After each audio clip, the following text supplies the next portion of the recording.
Good evening, New Orleans Saints fans.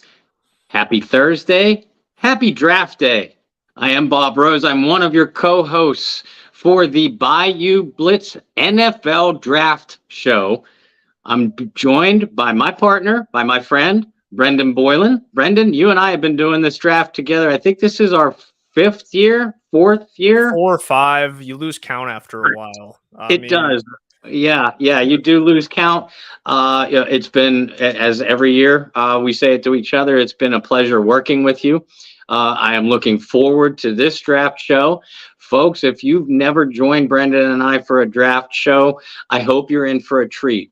We're going to be doing live coverage throughout this evening, live coverage throughout rounds 2 and 3 tomorrow evening, and very, very punchy, tired and groggy draft coverage throughout day 3 as well. We're going to give you guys a chance to chime in with your opinions, with your analysis. We're going to be joined by several guests that include, first and foremost, John Hendricks, Ross Jackson from the Saints News Network. They'll be at New Orleans Saints facility tonight and I believe through the weekend. Our boss at the Saints News Network, Kyle T. Mosley, who's done a fantastic job with HBCU prospects. And then, of course, you're stuck with Brendan and I as you watch us, our mental capacity deteriorate through all 3 days.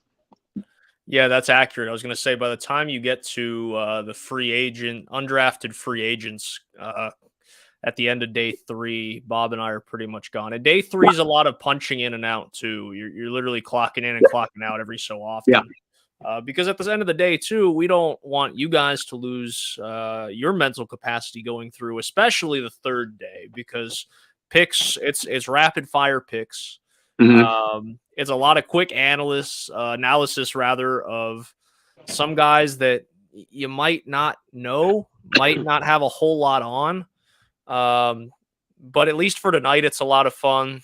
Tomorrow, as guys slip in around 2, it's a lot of fun. And I think this is a deep draft at a lot of positions in need for New Orleans. Yeah. So it should be a really fun 3 days. And I'll just quote what Mickey Loomis said earlier this week. They have 8 picks right now, which gives me the indication the Saints may be looking to move up in the draft. So we'll start there, Bob, before the draft officially opens. We'll get some predictions. Obviously, a lot can happen over the next, let's say, 4 hours together. But right now, if you had to put your money on it, do this New Orleans Saints move up, move down, stay put, at least in round number 1? Well, I'll tell you, the Saints have never, and I mean ever, moved down since Mickey Loomis took over as general manager in 2002.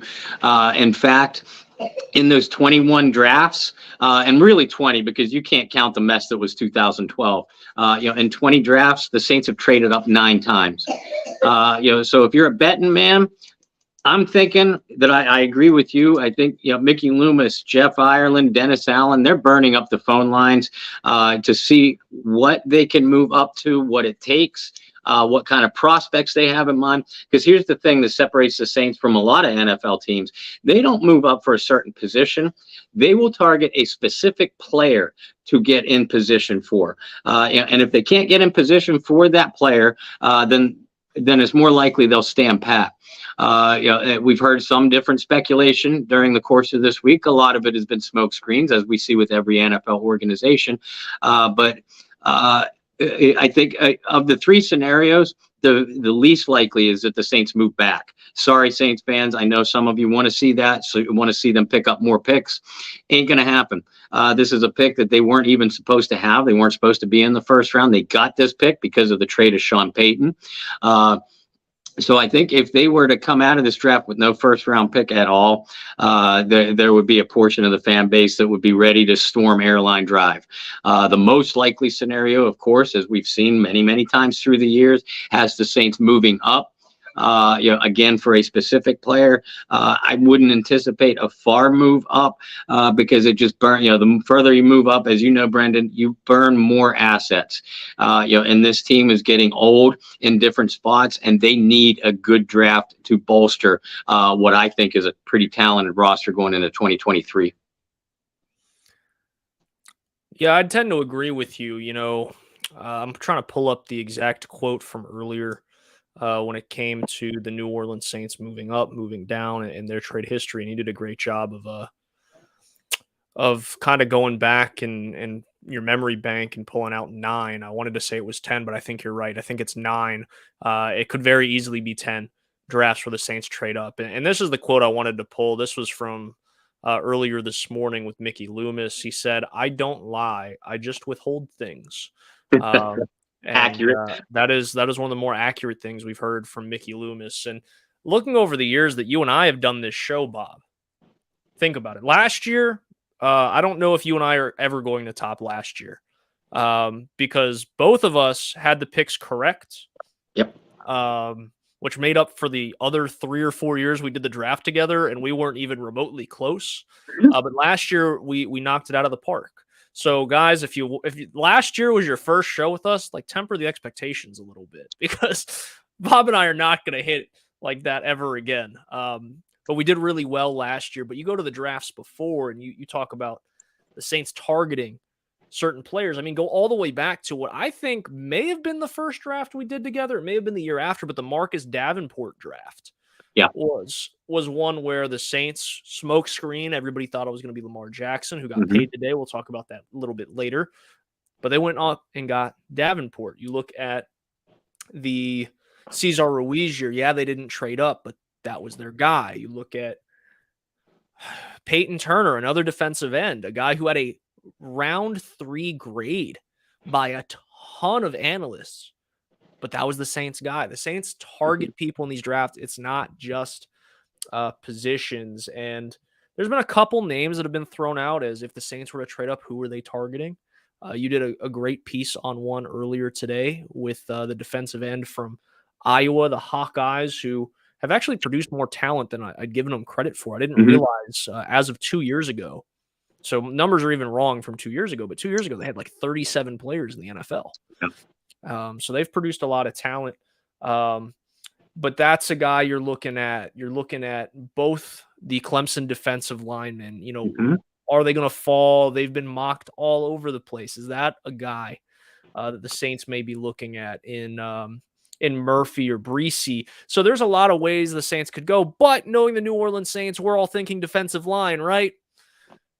It's not, you know as well as I do, Bob. As soon as you go, yup, that's got to be the position they're going for. Yep. They're definitely looking in this direction. It's going to be way out of left field. We kind of talked about this last week when we had an all-star panel of guests with Kyle and Ross and John, who are all doing great work this evening as the draft is about to commence. We talked about it last week, a player or a position that you could see the Saints going after in round 1 that would come as a surprise to other people. Where are you standing on that as we are now on draft day? Has that changed? Or are you still with a certain position that may shock people? I don't know about shock, but I think it would disappoint a lot of people and surprise a certain portion. If the Saints ended up coming out of the first round with an interior offensive lineman. But again, it wouldn't surprise me. You look at the situation. Cesar Ruiz, the Saints have until May 1st to pick up his fifth-year rookie option. If they don't do that, Ruiz will be an unrestricted free agent at the end of this year. Andrus Peat, who's almost a lock to miss at least 8 games of the regular season, and has been extremely erratic in recent years. He'll be an unrestricted free agent at the end of the year. You don't know what you have in Trevor Penning, last year's first-round pick, who is, I think, going to be penciled in to start at left tackle. But if he struggles, you have to move James Hurst back out there, which takes away from your interior depth. So yeah, I think, and there are a couple specific prospects to keep an eye on. Osiris Torrance from Florida, and Steve Avila, who I love, the guard from TCU. Both of those guys have first round grades on them. Since they're interior linemen, they could possibly slip until the second. But again, if the Saints identify that that's who I want on my team, whether they damn it, whether they have a first, second, or third round grade on them, we're going to take them while they're on the board.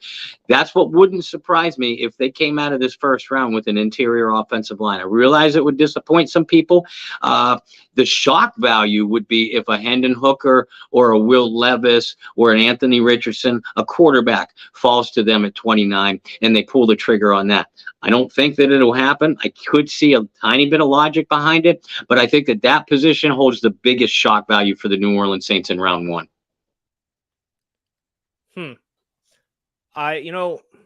We've said that year after year that the Saints have done it. I mean, you look back at the Ramczyk draft, you look at the Cesar Ruiz draft, and you say, grabbing a guard in the first round or a tackle or any offensive lineman for that matter is not really a sexy pick, right?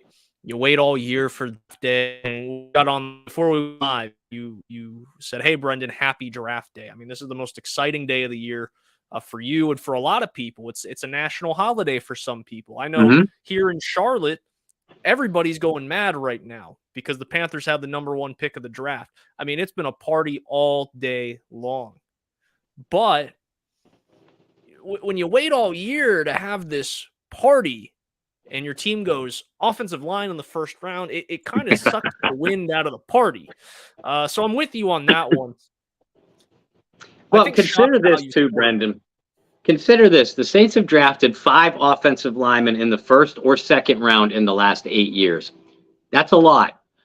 So, and it's enough to make you realize that there's a definite trend here. Yeah, no, you're absolutely right. You're absolutely right. I don't think the Saints will take interior offensive linemen. You said shock value, mentioned quarterback as well. I don't think quarterbacks here. I could definitely see the Saints take a quarterback in day 3. Yeah. I don't think that's out of the question at all. But I think everybody, I'll throw one at you. Surprise, one to watch out for, wide receiver.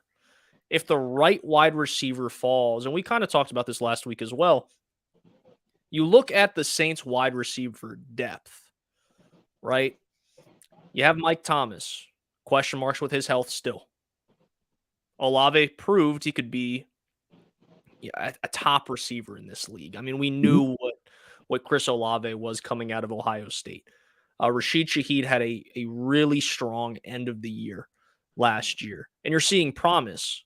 But if a guy were to go down, do you really want him stepping in to be receiver 2? I don't know. And I'm very reserved, and I'm very much an old head in the thought of when you have a specialist like that, you want him to take as little amount of hits as possible. You want to make sure that injury risk is this big, right? Like when Devin Hester started playing receiver, I'm thinking, what are you guys thinking, man? This is a game changer. You can't risk him. Can't risk him rolling an ankle or tearing an ACL on a route. You can't risk that. So that's where I am with Shaheed as well. And then after that, you got Traquan, Keith, you have Keith Kirkwood, you have Kirk Merritt, and it kind of goes on. With that all thought, again, if one guy gets hurt or if Mike Thomas is still not 100%, knock on wood he is, because I so desperately want to see a healthy Michael Thomas. I think all Saints fans do. I think all the analysts and writers and beat reporters that cover the Saints, it's a lot more fun to cover a team when you have a top player at their position. And when Mike Thomas is 100%, that's what he is. We all want to see that, but there's no guarantees. So I wouldn't be shocked if the receiver falls, if there's a guy that they really like, either trading up for it or letting it fall to you. That is the one where I would definitely throw shock value, surprise, if the Saints were to go right there. I want to take questions while we're at it. One Well, Cliff wants to know how did you get out of the bunker? But that's okay. But this is the one. Is Marcus Colson the best draft pick ever? I think Saints draft pick ever. I think that might be a for value. Yes, being a seventh rounder. Yes. Yeah, for value, yeah. But there's a guy named Ricky Jackson who was drafted in the second round of the 1981 draft. His bust is in Canton in the Pro Football Hall of Fame. And we could go on and on and on. Willie Rofe, who was a top 5 pick that they got in the trade, Pat Swilling trade to the Detroit Lions. Mr. Rofe also has his bust in Canton as well. So is Marcus Colston the best 7th round pick in Saints history? Without pulling up the entire list, yeah, I'd say that's a safe bet. But best overall, a bit of a stretch, probably top 10. Yeah, I think that's fair. And what bunker was he talking about? My bunker or yours? Probably yours. That's probably your bunker. Like who let you out for the day? Well, guys, and it's time to drop a sponsor here. My background, this is the other half of the Bob Rose living room, of the Rose family living room. So background activity tonight will be provided by my lovely wife, Lauren Davenport, our furry menace, the dog, Olive the dog, and the human menace, 5-year-old Will. So as you see them flying back and forth in the background, do not be surprised one bit. But no, I'm not out of the bunker. I'm just out of my corner. There you go. Well, while we're at it, we're talking about things behind us. You guys have kind of got used to seeing a jersey over here. If I'm pointing the right way, I've elected to find a more permanent piece to not go with the jerseys, and that's the National Suicide Prevention Hotline. As you guys have hung out with me over the last 6-7 months, you know how important things like that are in my family. So that's a more permanent piece right there. I will bring out some jerseys to show you guys, though. That's always fun. We had a discussion way back in the season. We were talking with our friends out in Las Vegas back in October, right? And we talked about some of the worst jerseys we have in our closets. Oh, man. I got not football related, but I'll just bring it up because it falls up there. I got one this week that I had forgotten even existed, and it was in the NBA. The NBA did like a green initiative back in like the late 2000s. So there was a game where everybody wore like a hideous green jersey to promote Earth Day. Yeah, I got one of those of the Charlotte Bobcats. The team doesn't even exist anymore. That's terrible. But trust me, I have some bad Saints ones. I'm sure Bob does too. So we'll have a good time. And hopefully whoever the Saints draft tonight isn't going to end up in that category in the closet, right? So we'll see what happens. All right.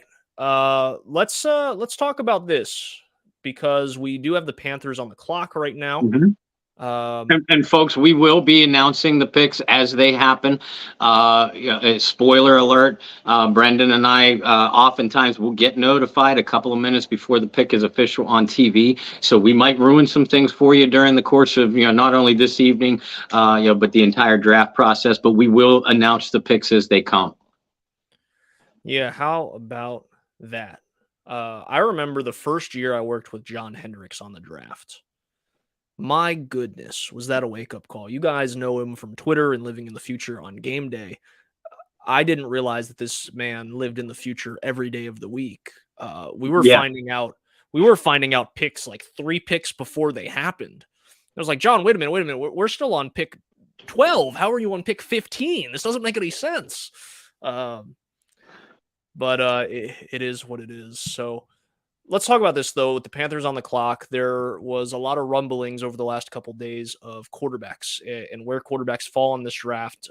Will Levis just catapulted in the Vegas odds to being the top pick. And I don't have any inside sources right here in Charlotte, but the general consensus amongst the sports media here is it's going to be Bryce Young going number 1 overall. So if that is the case, you have Houston at 2, Arizona, who is actively trying to move out of 3 with the latest reports that they're looking to send DeAndre Hopkins and 3 out to Tennessee. And Tennessee's going to send lot more back Mm-hmm. to move up to 3.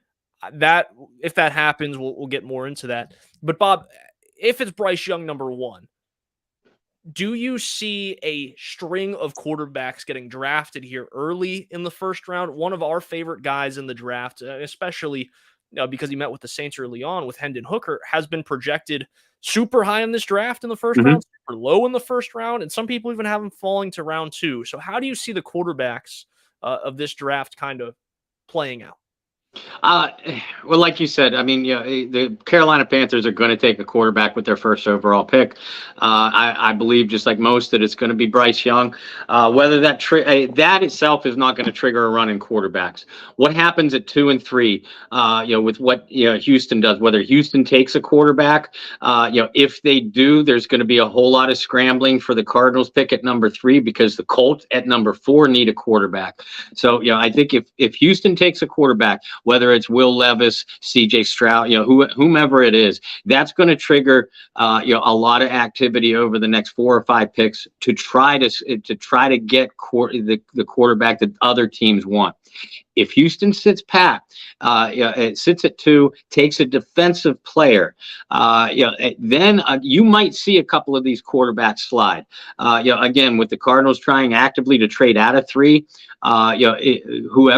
if they manage to pull that deal off, it's going to be for a quarterback, whoever moves into 3. Colts need a quarterback at 4, but then after that, some of these other guys might slip a little bit to middle, maybe even late first round. So, in my opinion, it all depends on what Houston does with that number 2 pick. If they draft a quarterback, and I believe that they probably will. If they draft a quarterback, then you're going to see a whole lot of scrambling, and we might see 4 quarterbacks go in the top 10.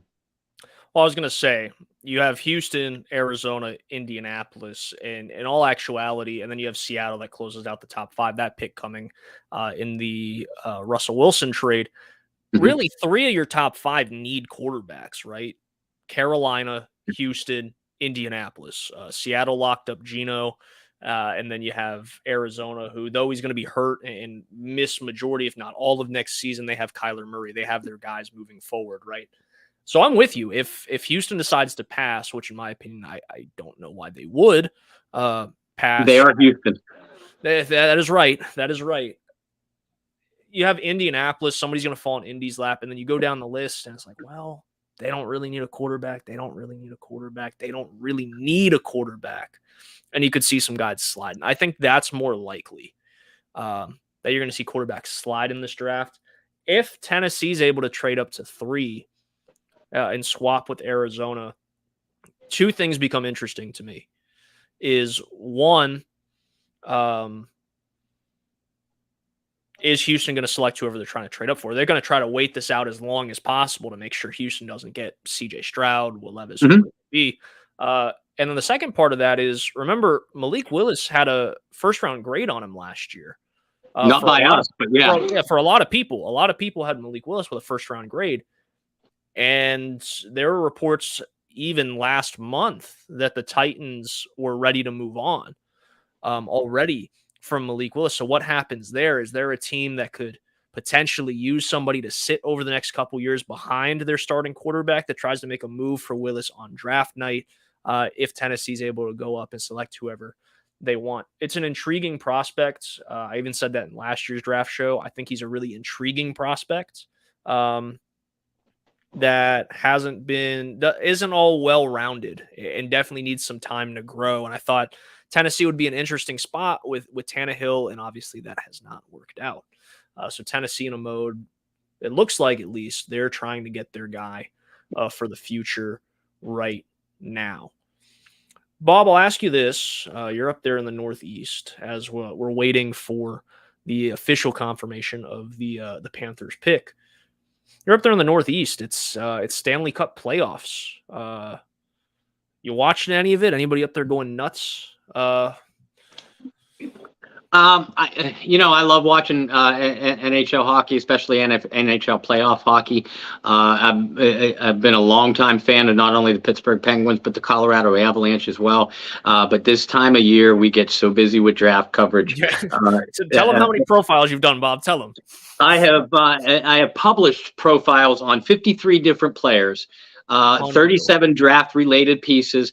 I have notes on 27 other players, for when the Saints don't draft a player that I've done a profile piece on. I don't look like a complete idiot when talking about them. These black circles, they come well earned.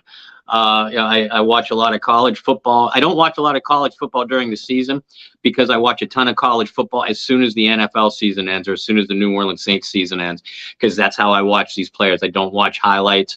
I go back and watch, 3 or 4 games, either through coaches' film or other media angles, so I could form my own opinion. So yeah, I mean, I say it often. I respect Mike Detillier for so many reasons, but first and foremost on that list is the amount of draft work that he has done for literally decades.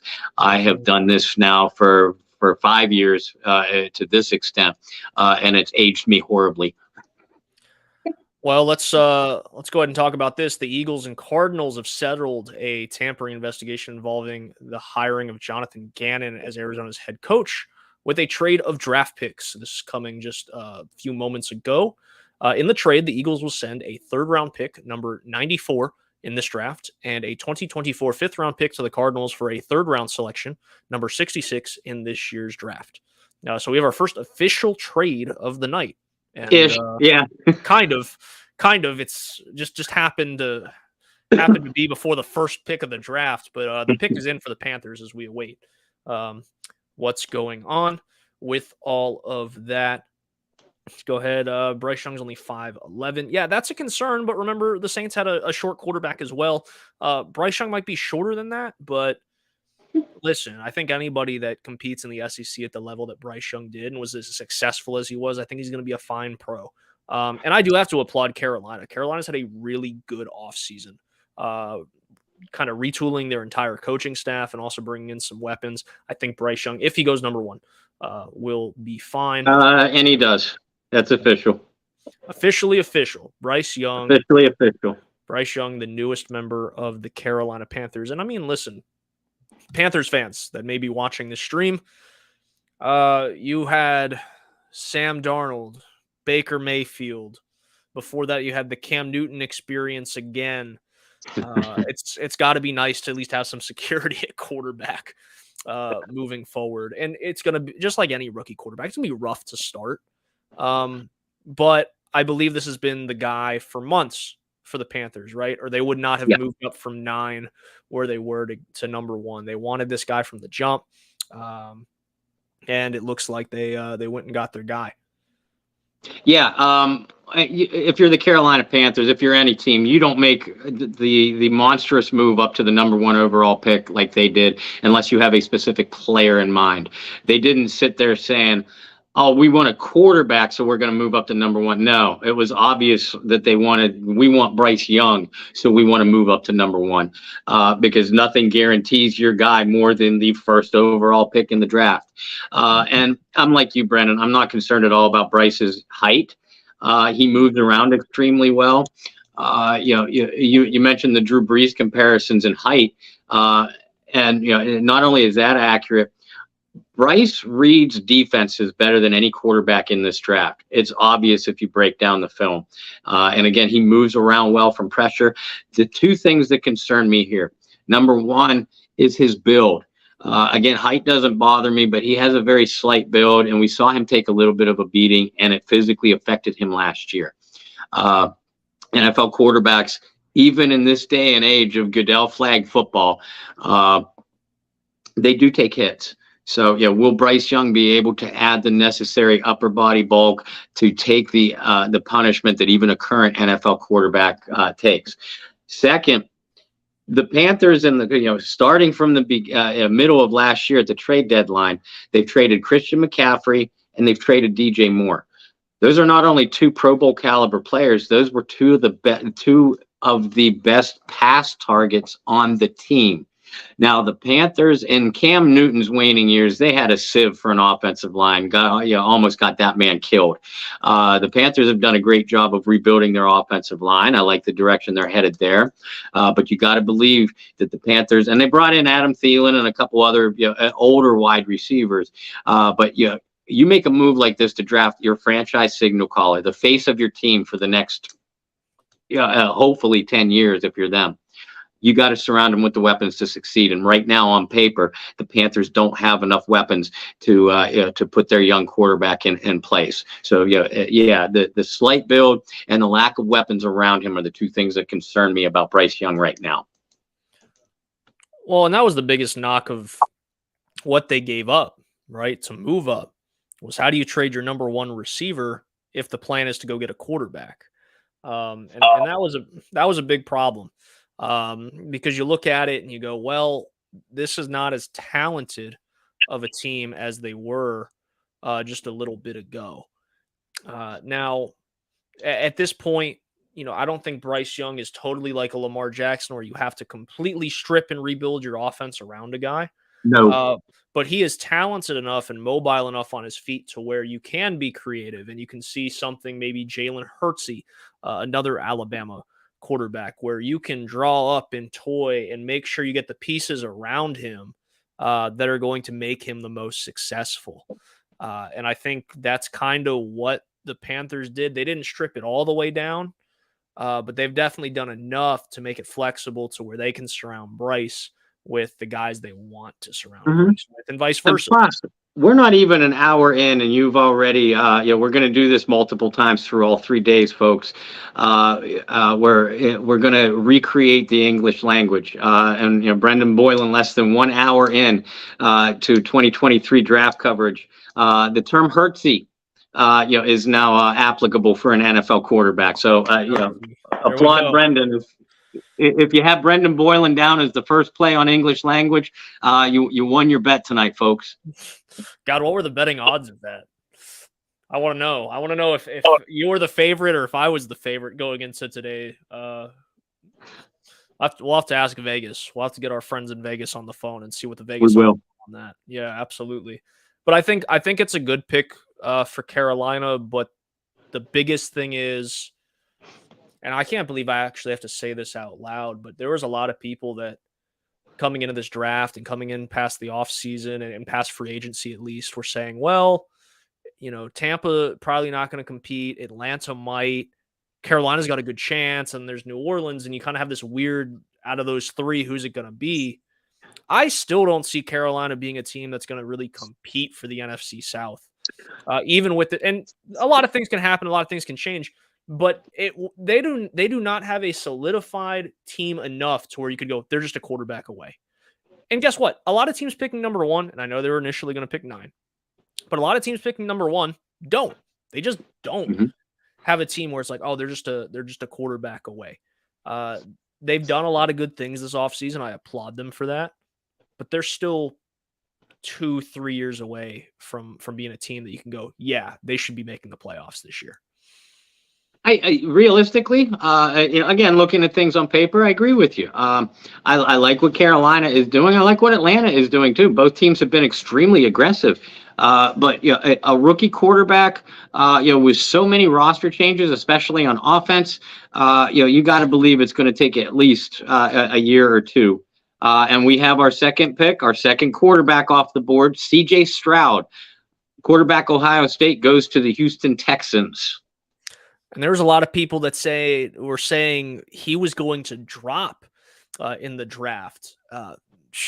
That's silly. If you guys watched any Ohio State football this year, you know how talented this kid is. And for a team like Houston, who has really struggled over the years to find their quarterback. I mean, in all honesty, Bob, could you make the case? Could you make the argument that for the last 23 years, they've really been looking for their franchise guy since they came on board?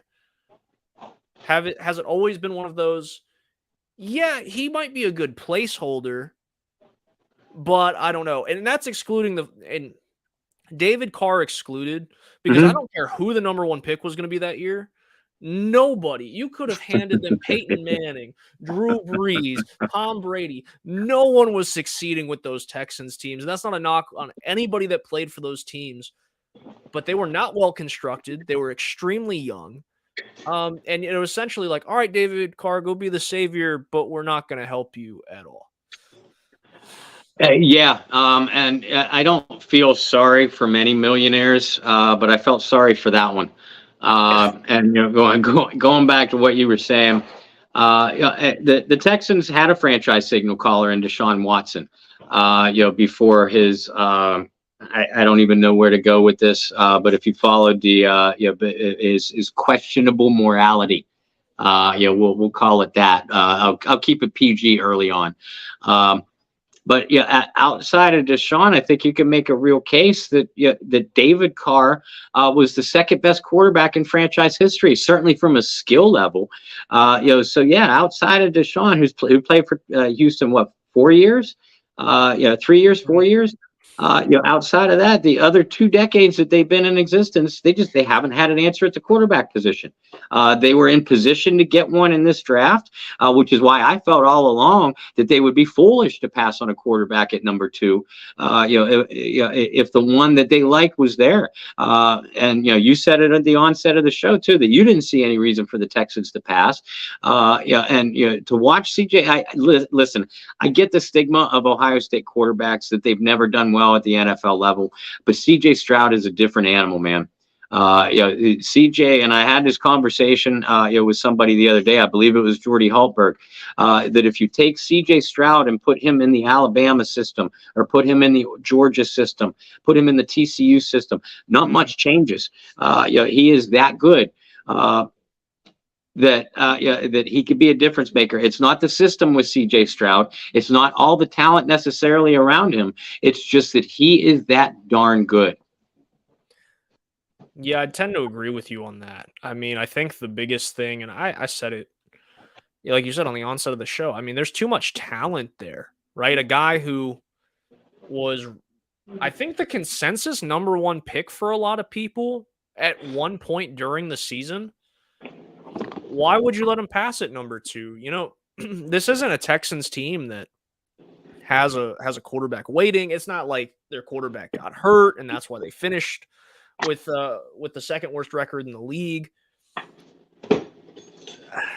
Going back to my initial question, you bring up Deshaun, but I think Deshaun also kind of falls in that weird spot with the Texans. Not that he wasn't a superstar, because you guys know, as long as you guys have known me, I've seen that kid play in person since he was like 16 years old. Mm-hmm. I mean, he was an NFL starting quarterback, like physically at 16 years old. Yeah. But you had the weird, even before everything that happened, you had the multiple years of sitting out. You had the injuries. You saw glimpses of hope, but never got it. So maybe third time's a charm here. When you went from Carr and now Watson and now Stroud, maybe the third time's a charm, but this is a team that has not been able to piece it together with one quarterback for more than a 4-year span. And in my mind, that's not a franchise guy. Again, you can make the arguments because Deshaun was a Pro Bowler. Make the arguments that, well, Carr did go number 1, but they couldn't string it together. And I think this is now the time you can go, at least now there's a blueprint in place, hopefully, that they could string it together. And there's too much talent to have passed the guys. So now it gets really interesting at number 3, because was Stroud the guy for Tennessee? Is that the guy that Tennessee wanted? Or are they comfortable sitting back and seeing what Arizona does and what Indianapolis does? Like you said at the onset, Bob, this is a really good opportunity to see if quarterbacks are going to start flying off the board or not. 2 kind of determined how the rest of the first round was going to look. So we'll just have to wait and see. Yeah, because as I'm watching the clock tick down, it's about to go under 1 minute, and Arizona is still on the clock. So are they trying to work out a last minute trade, or are they just playing possum?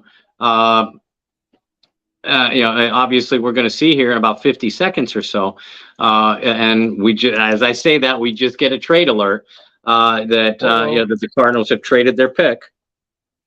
All right, where's it going? To the Brendan, it's to the Houston Texans. Whoa. So the Texans, who just drafted quarterback C.J. Stroud, we've debated about them getting a defensive player, probably the top defensive player on the board, and now they are in the exact position to do that. Is this the Cardinals just being the Cardinals? What happened? I mean, Houston also had held the number 12 overall pick. So you got to believe that, among other things, of course, that Arizona is getting pick 12 overall. But what else is going to be included in this? Yeah, I agreed with you. I thought Tennessee had to be the front runner to get up to number 3. I did not see Houston going back to back here.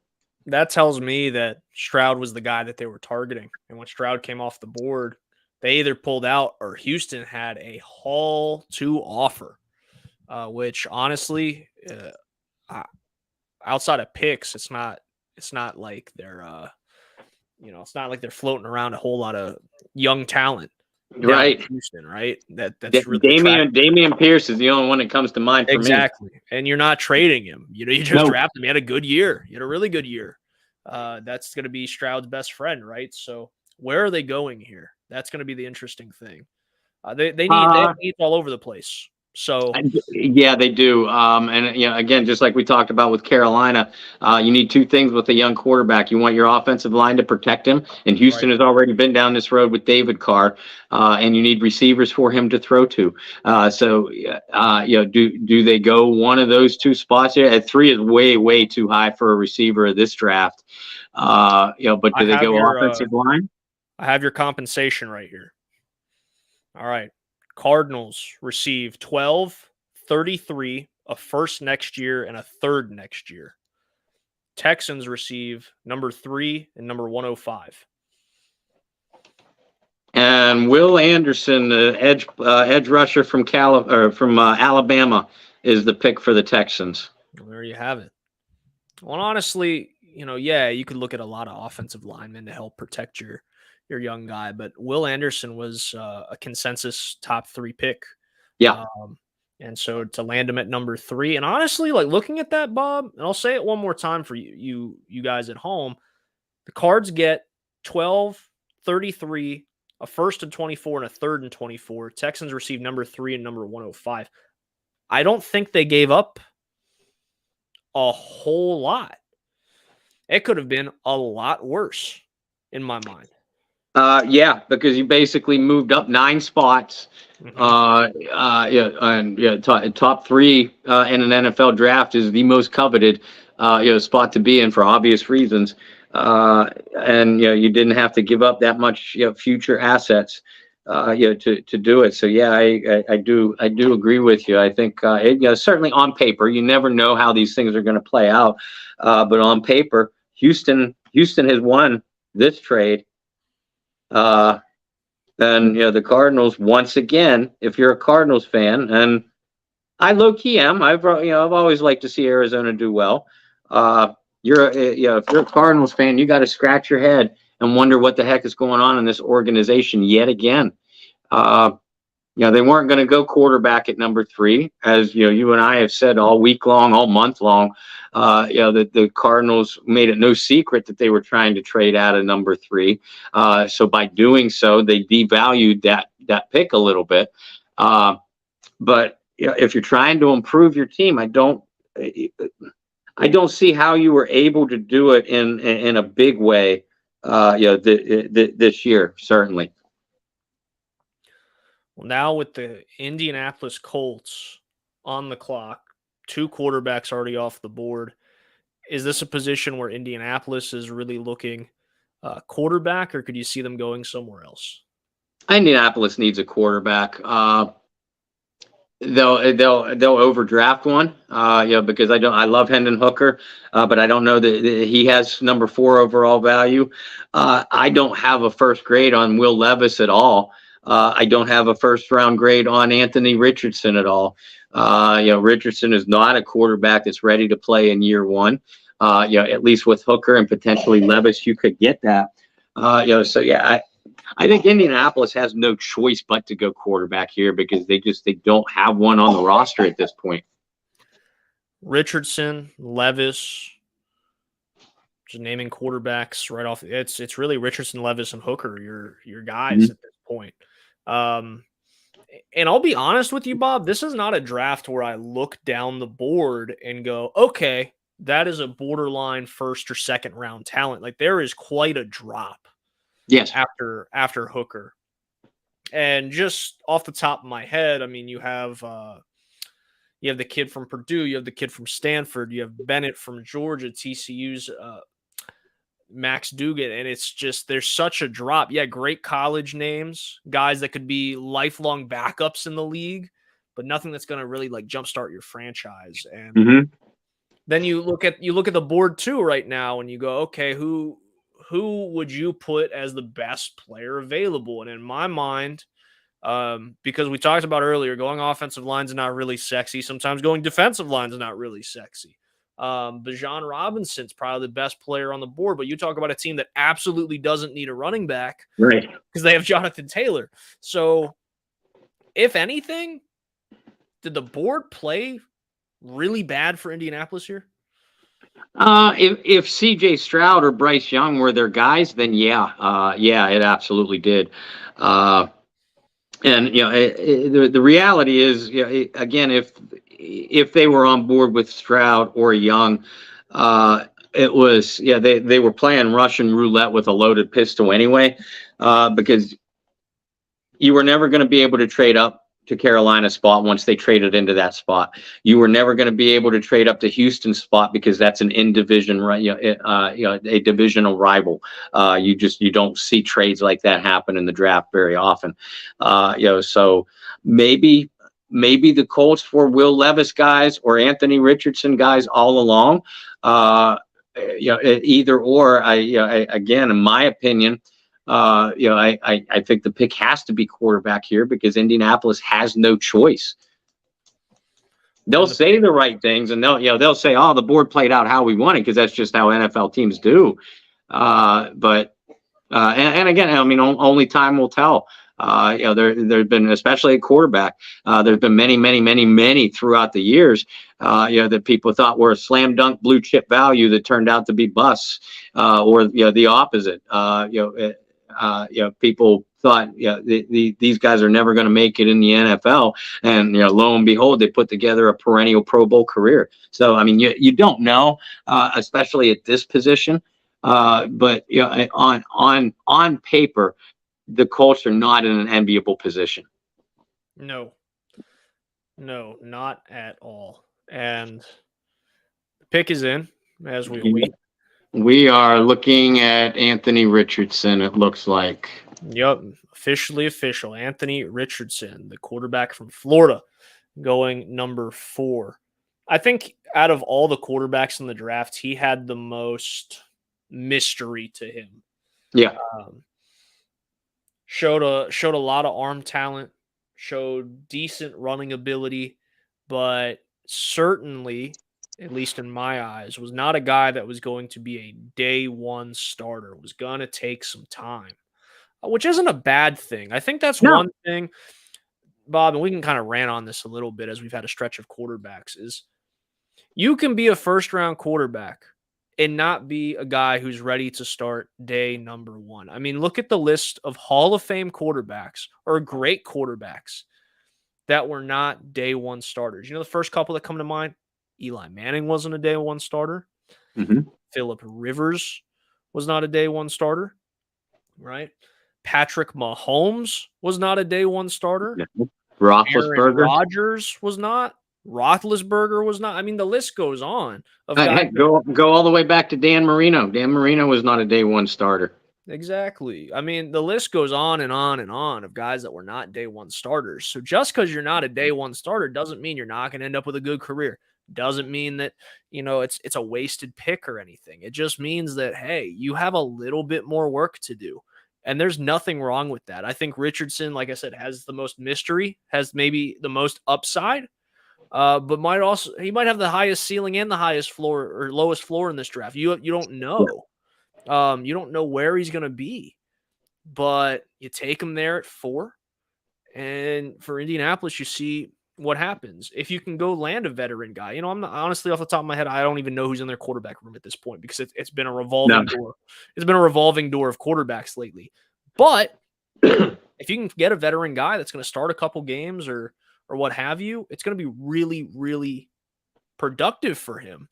And in Carolina's case too, I do think Bryce Young's going to be a day one starter. But they went and what was one of their first offseason moves, Bob? Because they knew they were going quarterback. They went and they got Andy Dalton. Yeah. Right? You have to have the veteran leadership in the quarterback room, somebody that has been there, done that, been a Pro Bowler, played in big playoff games, has started recently. I mean, that was A+ right there. Indianapolis is going to have to do the same thing. I think Houston's going to have to do the same thing as well. Off the top of my head, it's just Davis Mills, who's another young guy. But he started some games for them, so he does bring experience to the table. Exactly. I'll tell you, it's hard to not. Yeah, there's a lot of things to dislike about the Indianapolis Colts organization over the years, how they run things. The way they draft their quarterbacks is not necessarily one of them. This is a franchise that drafted Peyton Manning #1 overall, drafted Andrew Luck #1 overall when there were other choices at that position. People forget that. With Anthony Richardson, and folks, I'd like to say, Brendan and I are not here to smash on any individual, collegiate players that are going to be coming out. Because we don't know anything more than you do, anything more than certainly these NFL teams know, whether this is a good player or not. B, we're not in the business of slamming 20, 22, 23-year-old kids, with their whole lives in front of them. This is the biggest night of their lives. We will at times question their fit on a certain system. We will often question other teams' logic, their way of thinking, things like that. So in Anthony Richardson case, I agree with you. I mean, he has such tremendous athletic potential. But I've always been a Florida Gator fan, so I watch a lot of their games. I see a guy that had a lot of trouble reading defenses, that had a lot of trouble making tight window throws, that got fooled a lot on different coverage schemes. On the positive, Richardson is 6'4", 6'5", 244. He is a tremendous runner in the open field. He can bowl over tacklers. He can run around them. He can outrun them. When he does get in the lineup for the Colts, if Indianapolis was smart, you already mentioned they have Jonathan Taylor, and they have a couple big-bodied wide receivers down there. You keep it as simple as you can for this guy. You let him, rather than just letting him learn on the fly, at full speed. You simplify things as much as you can. You let him use his strengths, which is his running ability. In other words, you make one read, it's not there, you take off and go. That kind of thing. That's where Anthony Richardson can have success early on. I really wish this kid would have stayed in school another year, to try to develop, his defensive reading ability, his processing skills, and his accuracy, because he's got a strong right arm. He can make all the throws. It's the accuracy that I question. So I certainly wish him luck. We talked about the stigma with Ohio State quarterbacks in the NFL. The Florida Gator quarterbacks have a lot of that same kind of stigma. So Richardson is going to have to overcome a little bit of that. His playing style reminds me a little bit of Cam Newton. We mentioned Cam a couple of times because Cam had a successful career with Carolina. What did Carolina do with him when he got in the lineup? They kept things very simple. In fact, that was very simple for Cam most of his career. You make one read, it's when you drop back, you make one read, it's not there, you take off and run. Richardson will have a lot of design quarterback runs. You remember, well, I know you do. If you remember the kind of offense that Sean Payton ran with Taysom Hill a couple of years back when Taysom had to play quarterback, we're going to see a lot of those simplified plays out of Anthony Richardson in Indianapolis, in my opinion.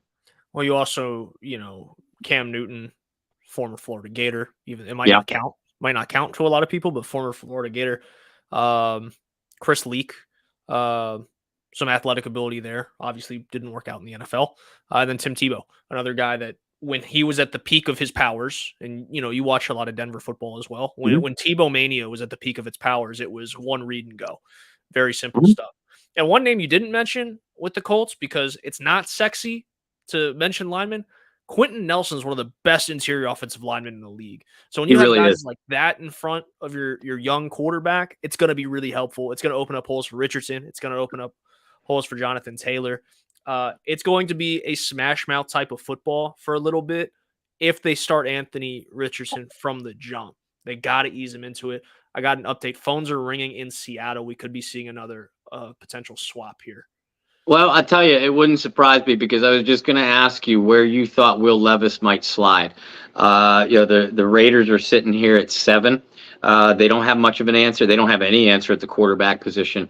And a lot of people felt like the Raiders were a possibility for someone like Anthony Richardson or Will Levis if they slid a little bit.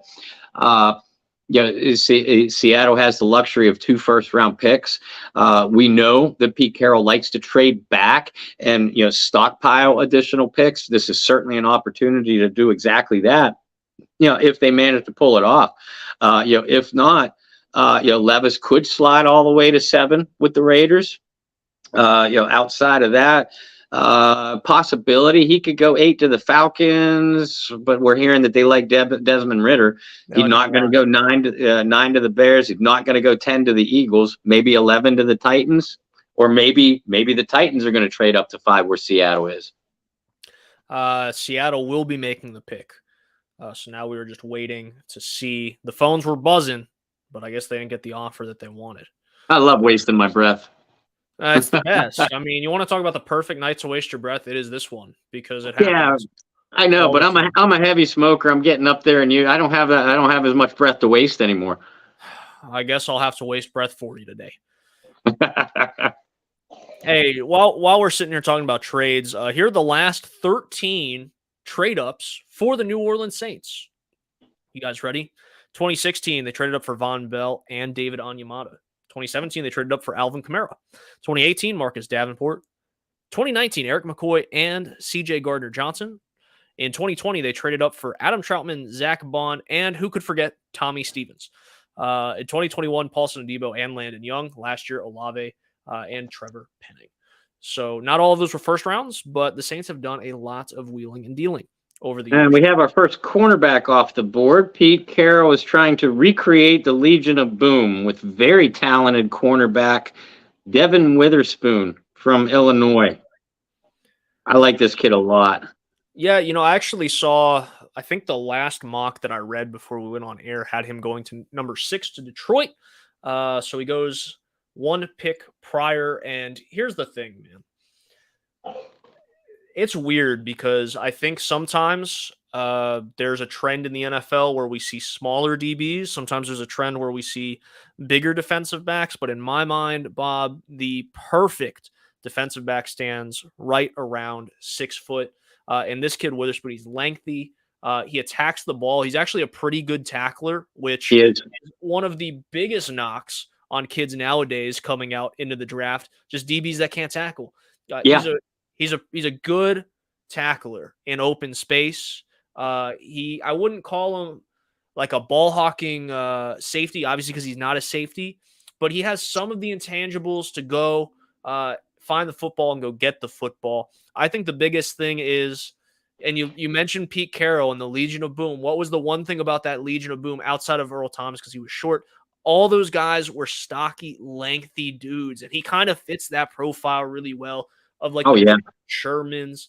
I know another safety, but Cam Chancellor was a big guy. Logan Ryan during his time there, underrated size, and I'm definitely missing somebody on that list. The Saints' favorite whipping boy, Brandon Browner, who was pretty darn good in Seattle. Right. Okay. Well, maybe there's a reason I forgot that one. But all those guys were just lengthy dudes that found the football, were really solid tacklers in the open field. I think he kind of fits that mold of what Seattle has had and been successful in the past. I think it's a good pick for him. I do too. Now, here's a question for you. Oh, The Detroit Lions are up. They got about 5 minutes left on the clock. mm, First of all, how could you not love what the Detroit Lions have done in the last year and a half on their roster? yep. Secondly, they lost Jamal Williams this offseason, but they brought in David Montgomery from the Bears. I like Uh, Montgomery they, a lot. what's that? I like Montgomery a lot. I do too, but he's been nicked up a little bit with injuries, and we know Yep. Dan Campbell, the head coach up there, likes to play smash mouth football. Is this where we see Bijan Robinson come off the board? Ooh, that's a good one. That's a good one.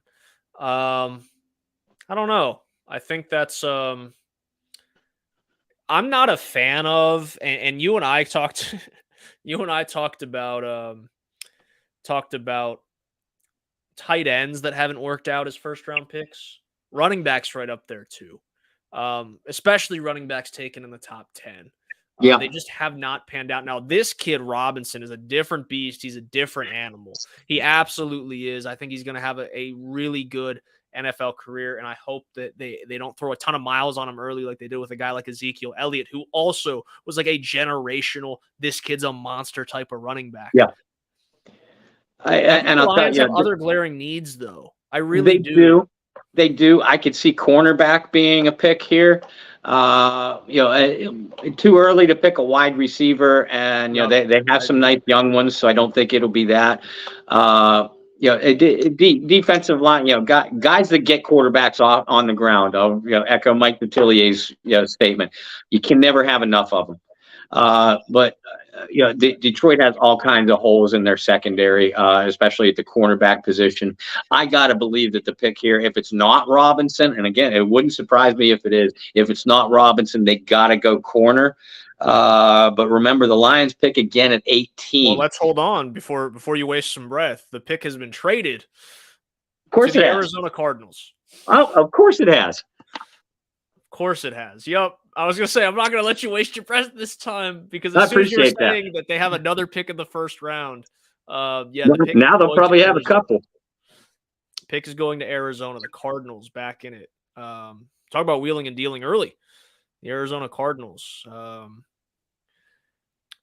are your details. I'm all over it today, guys. The Lions get trade pick 6 to the Cardinals. The Cardinals trade pick 12 and 34 to the Lions. So you go up, You go up 6 picks and you give out your early second round pick. I think that's decent. What is up with this? We're usually destroying draft day trades. This is the second draft day trade where I'm like, that's good value. Like they did fine. That's not bad. So again, just to recap that, the Cardinals get pick 6. The Lions get pick 12 and pick 34. So for the Cards, who would you bet they are targeting here? J.J. Watt retired this offseason. The other defensive end, Zach Allen, extremely underrated. He left as a free agent. The Texas Tech defensive end, Tyree Wilson? I know. Yep. I think it's got to be him here. There were people when the Cardinals had pick number 3 overall. The people that weren't mocking Will Anderson to the Cardinals were mocking Tyree Wilson to the Cardinals. So I think this is a great opportunity for the Cardinals, to get a difference maker along the defensive line here. I'm with you.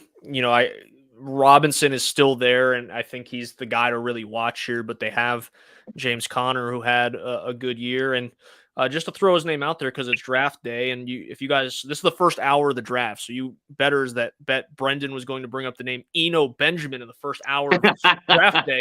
If they felt okay letting go my guy Eno Benjamin, I think they have a good running back room. So I'm with you. I think Wilson's going to be the pick. But at the same, if it's me personally, I've never liked James Conner as a running back. I like his backstory, like him as a person. But I don't have any confidence in him on the football field.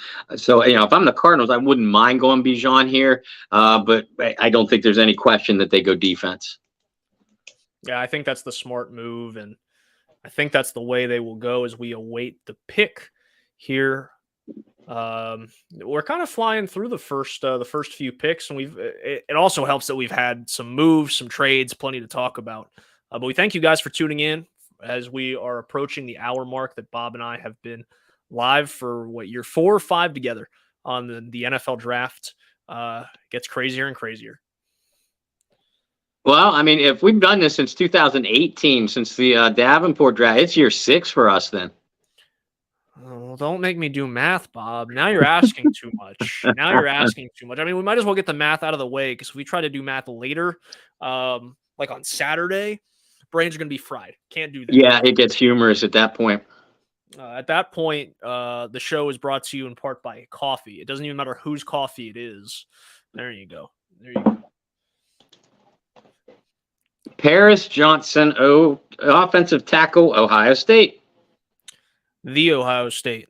Ohio State. Well, you know what? The Cardinals were a revolving door along the offensive line last year. You got if you believe that Kyler Murray is your quarterback, you got to protect him. Paris Johnson, for my money, was the highest rated offensive lineman, in this draft. So it's not a bad pick. Again, and you mentioned before, you have Kyler coming back from a knee injury. If you believe in your young quarterback, you got to keep him upright. It's really as simple as that. Absolutely. Now I'm going to ask you this, because I think at this point it starts getting interesting.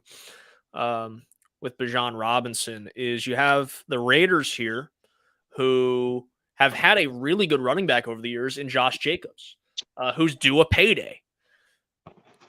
If you don't want to bring Jacobs back, you get Robinson on a rookie scale contract. And you have Atlanta sitting right behind, who I think could be in play for Robinson as well. So for your money, if you had to say he was going to go one or the other, where are you slotting Robinson at? I'd be very surprised if Bijan Robinson went to the Raiders here. And you make a great point with Josh Jacobs, but they've already franchise tagged him.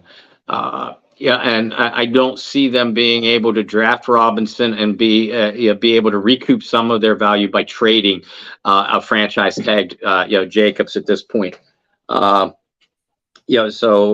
Personally, I think the Raiders go Will Levis here. Get their quarterback. Get their quarterback. In other words, and I've read a lot of the same things you have. Bijan Robinson to the Falcons at 8. Makes a lot of sense. With as much work as the Falcons have done in free agency on the defensive side, we know that they wanted to play a physical brand of football last year, and they did so very successfully. And they have a nice young big back in Tyler Algier, that was a rookie 5th round pick, I believe, last year. But Bijan, I've said it, you said it. To me, he's a difference maker. If you're Atlanta, you have to bring difference makers in if you're trying to remake your franchise. I don't think Bijan goes at 7 to the Raiders. I think it's more likely, if he's going to go top 10, 8 to the Falcons or 10 to the Eagles make the most sense. Yeah, well, the Eagles just lost Miles Sanders this offseason, right? Who was a big part of their run at the Super Bowl in my fantasy football team. They brought in Rashad Penny, and when Rashad is healthy, he's a good back, but that's a big hit. Rashad Penny is the Andrus Peat of the running back position. I'll let it slide. Because you're not wrong. You're not wrong at all. But man, Penny was one of those guys. He's another fantasy football guy that I drafted and played really well, gets hurt, and it hurt tremendously. I'm with you, though. I still think Robinson at 8 makes the most sense personally. With the Raiders, nothing with the Raiders ever makes sense. Yeah, but this is going to tell you, in my opinion, it's going to tell you a lot of what the rest of the NFL thinks of these fringe first-round quarterbacks, right? Yeah. Because you have Levis there, and then you have Hooker there. And if Levis doesn't go here, you have some picks before you have a team that really needs a quarterback, right? Like Atlanta's not drafting a quarterback. Chicago's not drafting a quarterback. Philly's not drafting a quarterback. You have Tennessee at 11. But then after 11, you have Detroit, Green Bay, New England, New York Jets, Washington, Pitt. Like there's a lot of teams there that are set up at quarterback for years to come. Maybe Tampa Bay at 19, but Kyle Trask is still a guy in the room that people believe in. So if Levis doesn't go here, he's going to be sitting in that green room for a while. Yeah, he could be. I mean, barring trades. And how much does Atlanta believe in Desmond Ridder? We've heard them say all the right things. You're absolutely right. Bears aren't going to pick a quarterback. Eagles aren't going to pick a quarterback. Titans might. If you believe the stories that they were trying desperately to move into the Cardinal spot at 3, you got to believe it was for a quarterback. So maybe they're sitting, with fingers crossed right now. Will Levis, and we keep talking about Levis, Hendon Hooker. One of the stories of the first 2 rounds is going to be where Hendon Hooker lands. I believe Hooker is a first-round talent. In fact, I had him graded as my number 3 quarterback, right behind C.J. Stroud and Bryce Young. I had him above Levis. I had him above Richardson. But we'll see. We'll see how much that ACL injury and the BS concern about being 25 years old, about his age, whether that scares teams off from Hendon Hooker. I was going to ask you that with age, right? The last time you had a quarterback 25 or older go in the first round was Brandon Weeden, 28 years old. And Hooker's one of those guys, at least in my eyes, I don't see him as a day 1 starter either. I see him as a guy who has to sit. So how long are you willing to let a guy who's already 25 years old sit? Is it going to be a year and they can start at 26? Is it going to be an Aaron Rodgers thing where it takes a couple years? And do you really want to use a first round pick on a guy that's only going to give you this much prime opposed to this much prime? I think probably not. But in this day and age of the NFL, in the perfect world, you want your first round quarterback to play as quickly as possible, whether he should or not. Right. And with the way guys take care of themselves now, you have quarterbacks regularly playing well into their late 30s, and we've seen even a couple play well into their early 40s. So if you get 13 or 15 years from Hendon Hooker, as a franchise signal caller, then you've got what you've asked for. Out of a first-round quarterback. So no, being 25 years old doesn't scare me at all. And not if I believe he is ready to play within at least 1 year. We'll see how other teams feel about that. The pick for the Las Vegas Raiders is in. I'm just getting used to saying that.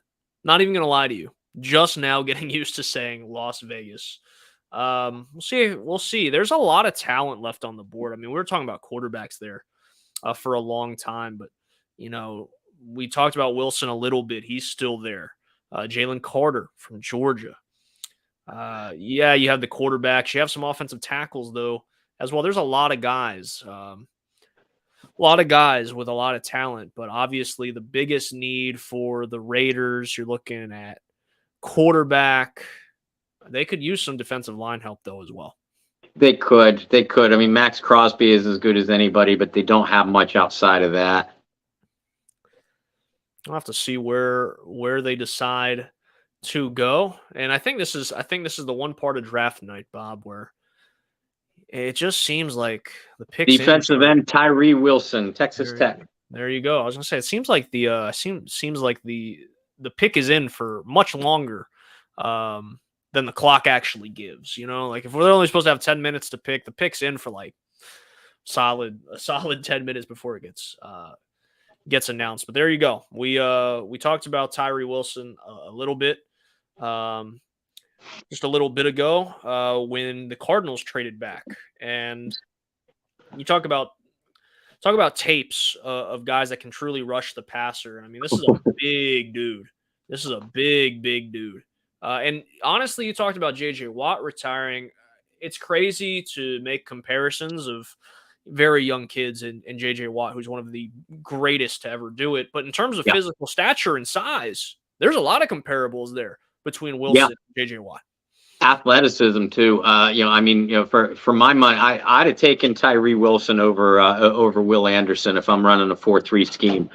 Because like Will Anderson, he's one heck of an athlete, but he's awfully light to set the edge against the run. Tyree Wilson, he is big. He's has prototype size for a defensive end, but man, can he get to the edge fast? I didn't. It was since the Saints sat at 29 and only had limited assets to trade up. I didn't do a lot of scouting, film watching on the top guys that I figure would be even out of the Saints' range to trade.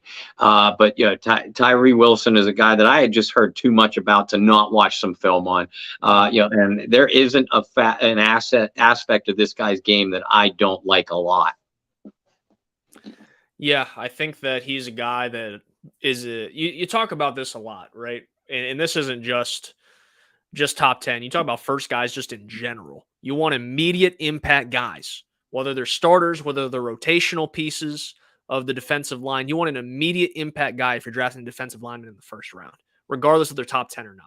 You want to talk about immediate impact. This is a kid who brings immediate impact to your side, and it's a really, really solid pick for Las Vegas. I almost said Oakland. Right when I said I'm used to saying Vegas now. I almost said Oakland. But really solid pick for Vegas. That does tell me, though, Bob, how the rest of the NFL feels about these quarterbacks. And again, there could be guys that trade up, and you have Tennessee sitting at 11. But it tells me a lot that, especially after C.J. Stroud went second, I thought we'd see a run of quarterbacks, and the fact that we have not seen a run of quarterbacks tells me that there's a lot of guys that either have some questions or are not super confident taking these guys in the top 10, which is fine, because I would rather see quarterbacks that don't have top 10 grades fall into a scheme that fits them better than try to fit a square peg into a round hole, if you will. And so that's where I would much rather see the draft fall. Falcons on the clock, pick is in. If you and I were betting men, we'd be saying some kid out of Texas that we've only talked about just a little bit today, right? Bijan Robinson. I could see it here. It wouldn't floor me if the Falcons did bring Will Levis in. But I think that they have the philosophy that they're ready to win at least the NFC South right now, because that's just how aggressive they were on the defensive side. If you have that kind of mentality, then you already believe that your quarterback is in the building. Whether we agree with it or not is irrelevant. They've done a lot of work on the defensive side. We just said it a few minutes ago. We saw firsthand covering the New Orleans Saints how physical the Atlanta Falcons wanted to play and did play last year. The Falcons rushed for well over 200 yards against the Saints in both meetings. And that was with Cordero Patterson, a gimmick player in the backfield, and Tyler Algier, a rookie 5th-round pick. I know Alan Ulrich, our mutual friend from under the dome.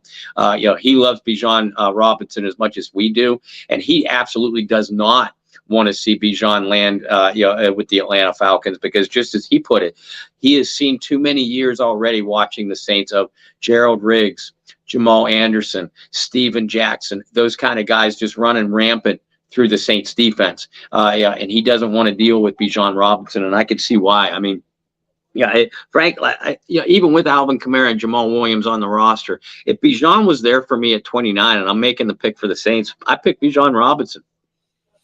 Well, we're going to have to break the news to Alan the tough way.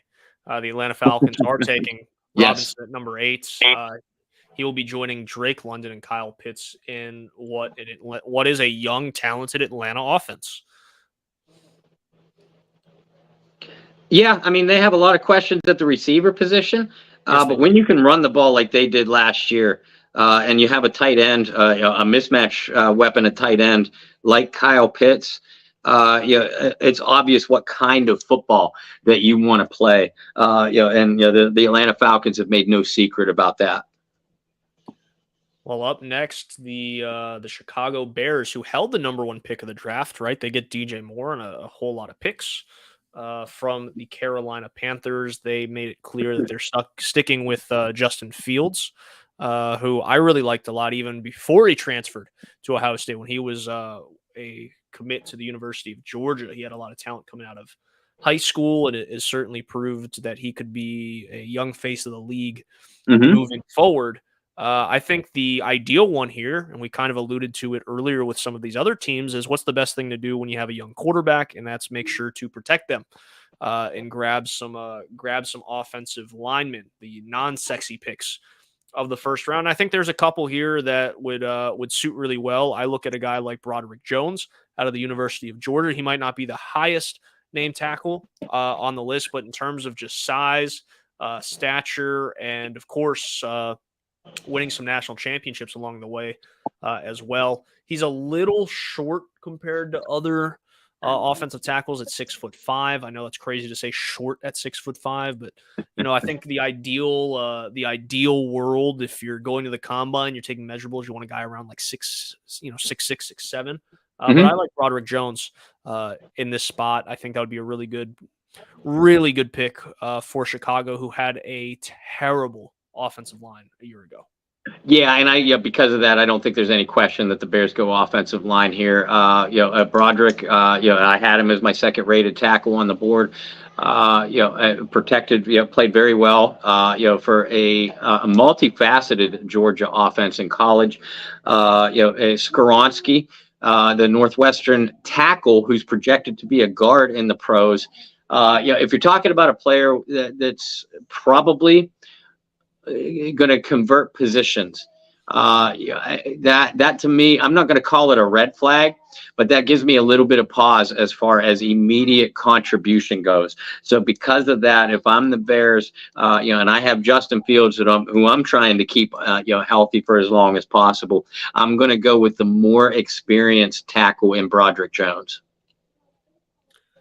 Yeah, I'm with you. I just talked about undersized, right? With Broderick Jones, kid from Northwestern, 6'4". I mean, you want to talk about a perfect interior lineman, right? 6'4", like 315. I mean, that is prototype right there for what you want from a potential Pro Bowler at the offensive guard position.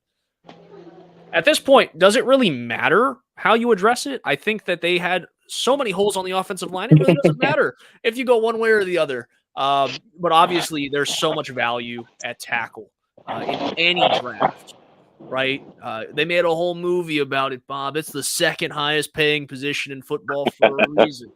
I think they have to go tackle. You might be reaching a little bit for Jones here, but I would really like that pick for them. And right when I say that, they trade with the Philadelphia Eagles. The Eagles are now on the clock. Really? Yeah, well, hey, I wasted the breath for you this time, Bob. So, got your back, partner. Let's see if I can go ahead and pull up the trade compensation for this one. Well, I mean, assuming that Philly and Chicago swap 9 and 10, you got to believe that I thought coming into this draft that the Eagles were probably going to target a defensive lineman, with offensive line being a secondary choice. But if we were right about the Bears going for an offensive lineman, you got to believe that Chicago does not believe that Philadelphia is going to draft an offensive lineman. Otherwise, they wouldn't make this deal. Well, here are your trade details. The Bears have traded pick 9 to the Philadelphia Eagles for pick 10, the Saints' original pick, and a 4th-round selection in 2024.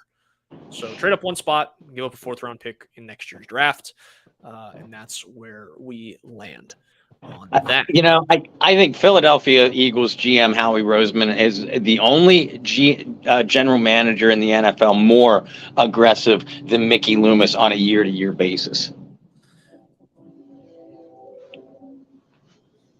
I think over the years, how aggressive the Eagles have been in the draft. I guess I could see it. I think you're right, though. If we're right about Chicago wanting a lineman, Philly's only reason to trade up is to make sure they get the one of the two that they want, right? Yeah, you would certainly think so. But I believe that defensive line was a bigger need for the Philadelphia Eagles coming into this draft than offensive line. I think they're going to address both trenches. both trenches in this draft. It's not because the Eagles don't have talent there, because they have a ton of it, but a lot of it is older, on both sides of the football, and a lot of their defensive line have expiring contracts this year.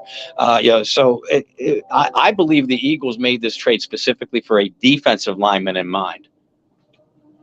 Let's think about some defensive linemen still available, and with my helpful cheat sheet, Jalen Carter out of the University of Georgia, defensive tackle. Lucas Van Ness out of Iowa, who you wrote a piece on potentially being a target for the New Orleans Saints. The pick is in, and we'll see which direction the Eagles choose to go. I think they could go either way. But I've always thought a team like the Eagles, who were just in a Super Bowl, you're missing a game changer, right? And I think at this point, you're looking more at getting a game changer defensive lineman than you are offensive lineman. I can see a guy like Jalen Carter. I can too. Because Philadelphia drafted two of Carter's Georgia Bulldog teammates last year, and the linebacker Nakobe Dean, and the mammoth defensive tackle, Jordan. Jalen Carter was actually more productive last year, playing in that Georgia defensive line interior than he was this year. Philadelphia's never been scared off by character concerns whatsoever, and Jalen Carter comes in with a boatload of them.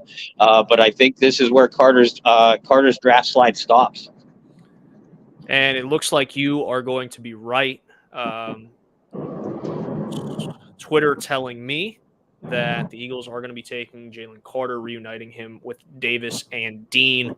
And you can make the argument that potentially the most talented and maybe even the most pro-ready player in this draft. Would that be too much of a stretch to say? No, I don't think it is. Not on the defensive side. My issue with Jalen Carter has nothing to do with the football field itself. I think he is a Pro Bowl level talent. Alan Ulrich and I have talked about this on Under the Dome. The character concerns, refusing to meet with any team that was picking outside of the top 10. The legal problems. The overweight, the poor workouts. It's that kind of lack of personal accountability that concerns me, and it's because of that. And I'm an old school coach. I'm the first to admit it. It's because of those that I would have taken him off my draft board. But it all depends on whether, if you think that you have the locker room leadership to mold this guy, then you take him, because there's no denying the talent that he's going to bring to the football field. I think reuniting him with familiar faces also helps, especially familiar faces that helped win a national championship. The other part of that is Philly fans won't hold back if they don't feel like you're performing, or if they feel like you're being lazy, or you're not showing up to camp on the right weight, things like that. Philly can be brutal, so it's going to be a real awakening. This is true. Jalen Carter acts up, Philly fans will just flat out kill him. So like, to your point, yes, it's going to be a wake up call one way or the other, right? Your teammates are going to call you out, tell you to wake up, or the fans are. But a lot of value right there. Could have easily been, I think, could have easily been a top 5 pick if it wasn't for some of the off the field stuff. So Chicago now picking at 10, where the New Orleans Saints would have originally picked. We've talked about this already. This is a team that has a couple of needs. Offensive tackle, obviously one of them. I'm going to stick with what I was saying prior to them trading the pick. I still think Broderick Jones is a good pick here. You can see back-to-back from the University of Georgia. Yeah, I agree with you. I don't think trading one slot changes the Chicago Bears draft approach at all. I think that they had their player in mind the whole time, and they didn't believe that the Philadelphia Eagles were going to take him. So they picked up, what'd you say, an additional 4th-round pick in the process. 4th-round pick. Still, that's a win. That's 4th-round pick they didn't have before. Absolutely. Well, after this pick, I'm going to dip out for just a second and leave you guys with with all of the knowledge within Bob's brain that may or may not explode with all of the draft knowledge he has for this season. I think the board is actually falling kind of nice for New Orleans, though. What do you think, Bob? Yeah, no, I couldn't agree more. It would have worried me if these quarterbacks were starting to slide. Uh, and there was, and I've always been worried about picks 11 through 20 or 21. About how that would work out. Hopefully we don't see a rush on defensive linemen, either tackle or end, because a lot of us believe that that the New Orleans Saints, that's the position, defensive line, that they're going to target with their first round pick if they can. And like you said, we expected Will Anderson to be gone. We expected Tyree Wilson to be gone. We expected Jalen Carter to be gone. The quarterbacks are coming off of the board. Which pushes these other guys closer to New Orleans if they choose to make a trade up, or hope that their guy or guys are still sitting there at number 29. So yeah, I think the board, at least through the first 10 picks, have worked out exactly to what we think the New Orleans Saints are going to target. Yeah, well, we said it. We said it an hour and a half ago, Bob. Leave it to the New Orleans Saints to go the absolute, I don't want to say wrong, but absolute different direction than what we anticipated. There's a couple names. I'll throw them out there, guys that, you got to kind of keep your eyes on when it comes to New Orleans, right? Miles Murphy out of Clemson is a guy Yes. that has been mocked a lot to the New Orleans Saints. Obviously, Hendon Hooker is a guy that you could keep your eye out. Chancey out of Pittsburgh. I don't think he's going to fall that far, but a name to watch. Lucas Van Ness. Bob did a great job profiling him earlier this week. The receiver out of Ohio State, if you wanted to see kind of a surprise one, if he continues to fall, is that a guy that New Orleans likes to pair up Olave with? Once again, Brian Breesy, Mozzie Smith. There's a lot of guys here that, New Orleans, I think, could be targeting here in the first round. We have to just kind of see how the draft board continues to fall. Pick is in for the Chicago Bears.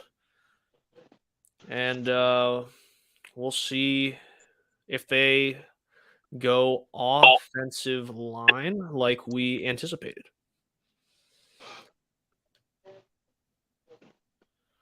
What do you think about the Bears' decision to stick with Justin Fields rather than hit the reset button, and go after one of the younger quarterbacks in this draft? Love it, but I'm biased. I think Fields is an elite talent, or has the potential rather to be an elite talent at the NFL level. I think one thing I hate in the NFL, not just the NFL, just pro sports in general, is how quick we give up on people. Yes. Right. You brought it up somewhere in the top 10 picks about it is not our position nor our job, nor are we going to sit here and publicly criticize and hound 20-year-olds on the biggest night of their life. Then if that's the case, Bob, then why the heck are we giving up on 22-year-olds? Because they haven't performed in the first 2 years. I get it. They're pro athletes. They're making millions of dollars. You're allowed to criticize people for that. And I've said this before on the Bayou Blitz. I've said it in articles when I was writing with Saints News, is you go back in your head to when you were 22, right? Bob might rather not. Might be a longer road of memory for Bob than it is me. Oh, did I say that out loud? But at the end of the day, I mean, I was dumb at 22. You were probably dumb at 22. And so you put yourself at 22 and it's like, okay, now you got to, be the signal caller for a pro football team, and we're going to hand you millions of dollars, and there's a ton of pressure and there's cameras in your faces and you got to answer questions, and media is a whole lot of fun after a loss, right? Of course, like I'm not going to give up on kids so easily. And it's not just the NFL, it's every league. Every league is giving up on kids so young. And then people get mad when they see this kid that your team initially drafted go and have success 4 or 5 years later somewhere else. And it's like, well, If you didn't We get were off right on, about the position. We were wrong about the player. all right, let's The hear it. pick for the Bears is offensive tackle Darnell Wright from Tennessee. That's a good pick too, though. It's a good pick. It is. I It did is. not think he'd be at 10. I think he'd be later, but that is a good pick. Yeah, I did too. Matter of fact, early in my draft process, I thought, and I wrote about that. Wright was one of the players I profiled. I thought Wright even might be available in the second round, or at the very least, late first. Yeah, it's been late. He's been a late riser up the boards, where I have seen him in the in the early to mid teens. So it doesn't surprise me, necessarily. And I think Darnell Wright is a good player. He has the body makeup and the demeanor to slide inside to guard. If the Bears think he's a better fit there, but he played most of his career with the Volunteers at right tackle. We know that Justin Fields like to scramble outside the numbers. To have a big-bodied, quick-footed guy like Darnell Wright, I agree with you. I think it's a good fit for Chicago. Yeah, and I don't think he's going to play. He's not going to protect the blind side of Justin Fields, right? Nope. I think the biggest thing is because of how large he is at 333. There might be some concerns with how he's going to handle speed rushers at the next level. But kind of your point, Bob, if the Bears feel like he's better to be slotted inside at 333 at his size and how he handled power rushers on the outside during his college career, it could be a really good fit on the interior side of the offensive line, particularly over at right guard, since he spent time at right tackle at the University of Tennessee. Bob, I'm gonna leave you for about 10 minutes. You be on your best behavior, young man. 10 minutes. Yeah, just a little bit. Just a little bit. I have to let the dog out. You never know how long that takes. You know exactly what I'm talking about. Sadly, I do, but I'll do my best to keep it PG. I'll change the rating real quick so you don't have to worry about it. I might even bump it up to R because you just never know. I'll behave while you're gone, I promise. All right, guys. I'll be right back. All right, folks. So the Tennessee Titans are up next, at number 11. The pick was in, fairly quick. The official announcement has yet to be made. We keep talking about quarterbacks here, mainly because this is a quarterback-driven league. Will Levis is still on the board. Hendon Hooker is still on the board. I think that each could very well land with the Tennessee Titans. For Hendon Hooker, obviously he'd stay in state. If that were the case.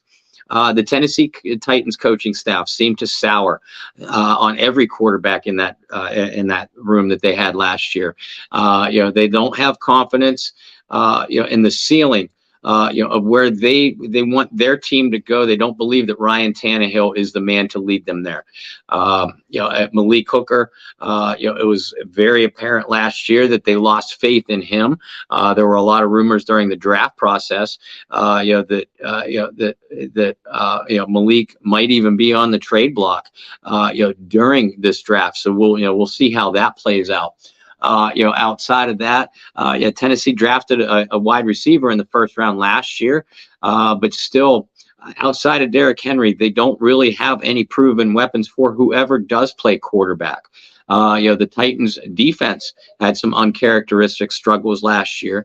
So it wouldn't surprise me if Tennessee went on the defensive side of the ball. They've always liked, big, rugged Big Ten players.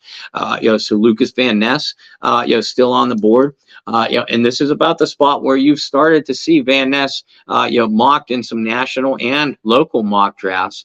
Was anywhere between the Philadelphia Eagles' original pick, at 10, all the way down to where the New Orleans Saints pick at 29.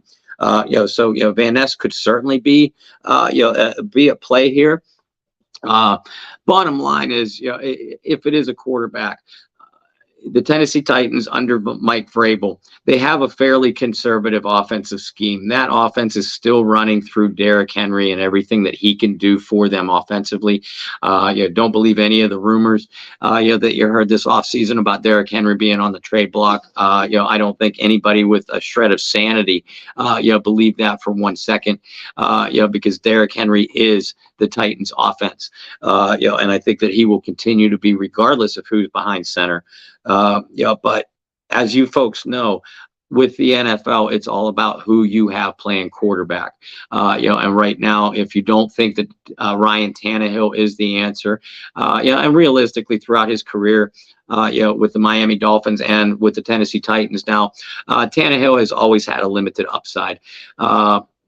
He's he's a game manager in both the good sense and the bad sense. The good sense is he's not going to make a lot of mistakes, but the bad sense is he doesn't necessarily have the skill level to take your team, your offense, to the next level. So I think the search in Tennessee, for a guy that can do that for them, continues. Because Tennessee is always going to play it close to the vest, both offensively and defensively. That keeps them in most games. What wins you most games is the players that make the big time plays in the moments that count. The Titans don't have anybody at wide receiver, and they don't have anybody at quarterback, that can do that. If they believe that Tannehill is good enough for them for one more year, then maybe they go wide receiver here. And we have yet to see a receiver picked. Quentin Johnston from TCU is a projected first-round pick. Jackson Najigba from Ohio State, Jalen Hyatt from Tennessee. There are a few names to keep an eye on as we get to pick 11. There are a few names to keep an eye on through the first round. A lot of people don't believe that this receiver class has near the elite talent that recent years have, at the top. I've looked at a lot of wide receivers. I think the receiver class has nice depth, but there's nobody that says to me at the top of the class, like Chris Olave, like Garrett Wilson, like Jahan Dotson last year. There's nobody that says in this class to me, this guy can change my entire offense.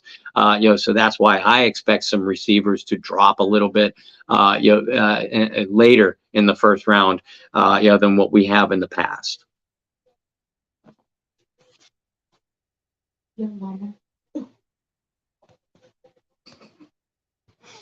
And with the Titans pick, they pick guard, offensive lineman, Peter Skoronski from Northwestern. Now, Skoronski, he was a tackle throughout most of his Wildcats career. He's been projected to be a first-round pick all along. Some had him as early as, even 6 to the line, or not 6 to the line, 7 to the Raiders, 8 to the Falcons. Again, he played tackle at Northwestern. Has always been projected for a move inside, to guard. About 6'4". A little bit shy of 315. He's a mauler in the run game. And we just got done talking about what the Tennessee Titans want to do offensively. They want to pound you with Derrick Henry. Skoronski is just the kind of hard-nosed offensive lineman, to do exactly that. So at least at this point in the draft, the Tennessee Titans are content with their quarterback situation, and at least content enough at the wide receiver position where they chose to wait and go for immediate value up front with the offensive line. If you followed the Tennessee Titans at all, this is a Titans pick all over. Skoronski, Northwestern, Big Ten, rugged offensive lineman. We just got done talking about how they like those type of players. Skoronski is going to be a big hit with the Titans fans, and he's exactly what Mike Vrabel wants to do with his offense. Now at number 12, a pick that's been traded twice from the Houston Texans to the Arizona Cardinals, then from the Arizona Cardinals to the Detroit Lions. So the Detroit Lions are now making the pick at 12. We are hearing that this pick is actually going to be made instead of traded for for another time. If you're waiting for that next quarterback to go, folks, I don't think it's going to come here. Jared Goff played well enough for Detroit last year. Brendan and I talked a moment ago about how the Lions need all kinds of help in their defensive secondary. Only one cornerback has been taken so far, and that was Devon Witherspoon, from Illinois, going number 6 to the Seattle Seahawks. there could be as many as 5 cornerbacks coming off of the first round in this draft. I believe in the Lions still have another pick, at least currently another pick at number 18. I think the Lions probably go cornerback here. It's a young, talented team, but they need all kinds of help on the defensive side. And having said that, the Lions went with an offensive pick, running back Jahmyr Gibbs from Alabama.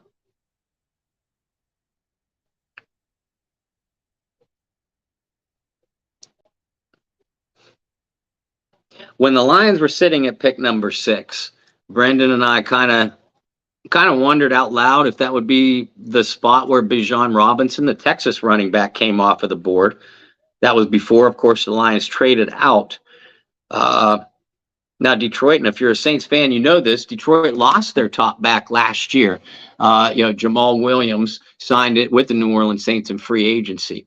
Now, the Lions still have DeAndre Swift, very talented back out of the University of Georgia, and they signed David Montgomery, a productive back from the Chicago Bears who's been dealt with some injuries in recent years.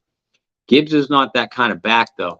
And if you've read our pieces on the Saints News Network, we did an individual profile on Gibbs.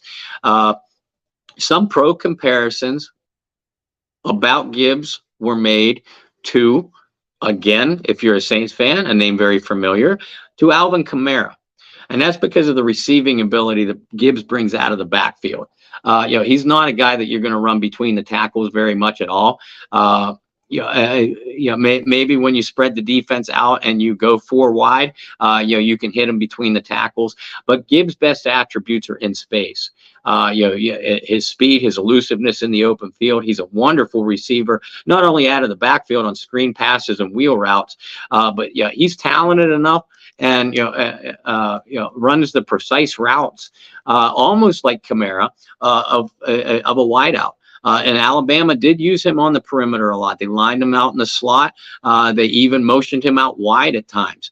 So what Gibbs can do for that Detroit offense is add another element similar to what Alvin Kamara did when he first came to the Saints in 2017. David Montgomery, DeAndre Swift, they're going to be between the tackles guy. But Jahmyr Gibbs is going to be the kind of guy that that at least certainly the Lions hope causes a defensive mismatch. Because again, you want a guy like Gibbs in space, you want a guy like Kamara in space. Gibbs will probably never be a consistent 1,000-yard rusher, but he's the kind of guy that's talented enough and has a skill set to give you 15, 16, 1,700 yards of all-purpose. It doesn't necessarily matter whether you get it from your running back as a receiver or a running back. He's the kind of guy that's going to make big plays down the field, the kind of guy that's going to cause defensive coordinators to stay up later at night because they're game planning for him. So I do think I do understand the pick for the Lions. Coming up at number 13 is the Green Bay Packers. The Packers, of course, have just officially traded Aaron Rodgers to the New York Jets. And in the process, they and the Jets swapped first-round picks. The Jets had originally sat at 13, Green Bay at 15, and now the Packers are going to make this pick at number 13. I don't believe the quarterback goes off the board here either. Because remember, just a few years ago, the Green Bay Packers selected Jordan Love in the first round. Jordan has backed up Aaron Rodgers for the last couple of years. Whether you believe or not that the Green Bay Packers have their franchise quarterback in Aaron Love, kind of irrelevant because obviously the Packers believe that. Otherwise, they probably wouldn't have made this deal to trade Rodgers away in the first place. Now, I got to be frank. It's been since 2002 that the Green Bay Packers have selected a wide receiver in the first round. It's something that got on Aaron Rodgers' nerves publicly year after year after year, complaining that he didn't have enough help. So personally, nothing would please me more to watch the Green Bay Packers pick our first wide receiver of the 2023 NFL draft. All mild joking aside, I do think the Green Bay Packers are going to want to give Jordan Love an additional weapon here. This could be where our first tight end comes off of the board. Several mock drafts, myself included, had the Packers selecting Utah tight end Dalton Kincaid, the best pass catcher at the position in this draft, at least highest graded pass catcher. So, even though I said in jest that the Packers, that I would love if the Packers picked a wide receiver, there's little doubt that they're going to come. I think there's high probability that they're going to come out of this number 13 pick with a pass catcher. Maybe it's Kincaid. Wouldn't surprise me if they got themselves a very good, precise route runner, like Jackson from Ohio State. Maybe a bigger guy, physical guy with deep speed, like Quentin Johnston, from TCU. Or maybe they go a game breaker, guy that's just going to take the top off of defense. Welcome back, Brendan. I feel like I've been babbling on and on, so hopefully our fans didn't tune out. They're probably used to you babbling. While you were gone, the Tennessee Titans made a very Tennessee Titan pick. I saw that. And then the Detroit Lions followed that up. We're talking defense for the Lions. What do? Running back Jahmyr Gibbs from Alabama. I mean, you asked the question when Robinson was still on the board, though. Oh, did they go running back?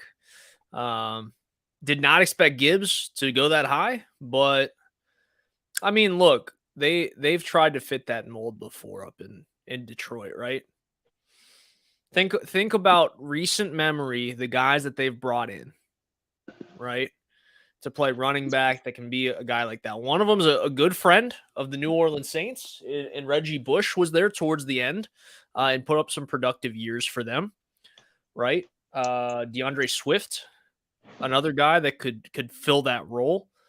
So looking at that, and also remember who's the head coach, for Detroit and the background he came from and the type of running back rooms that he was around.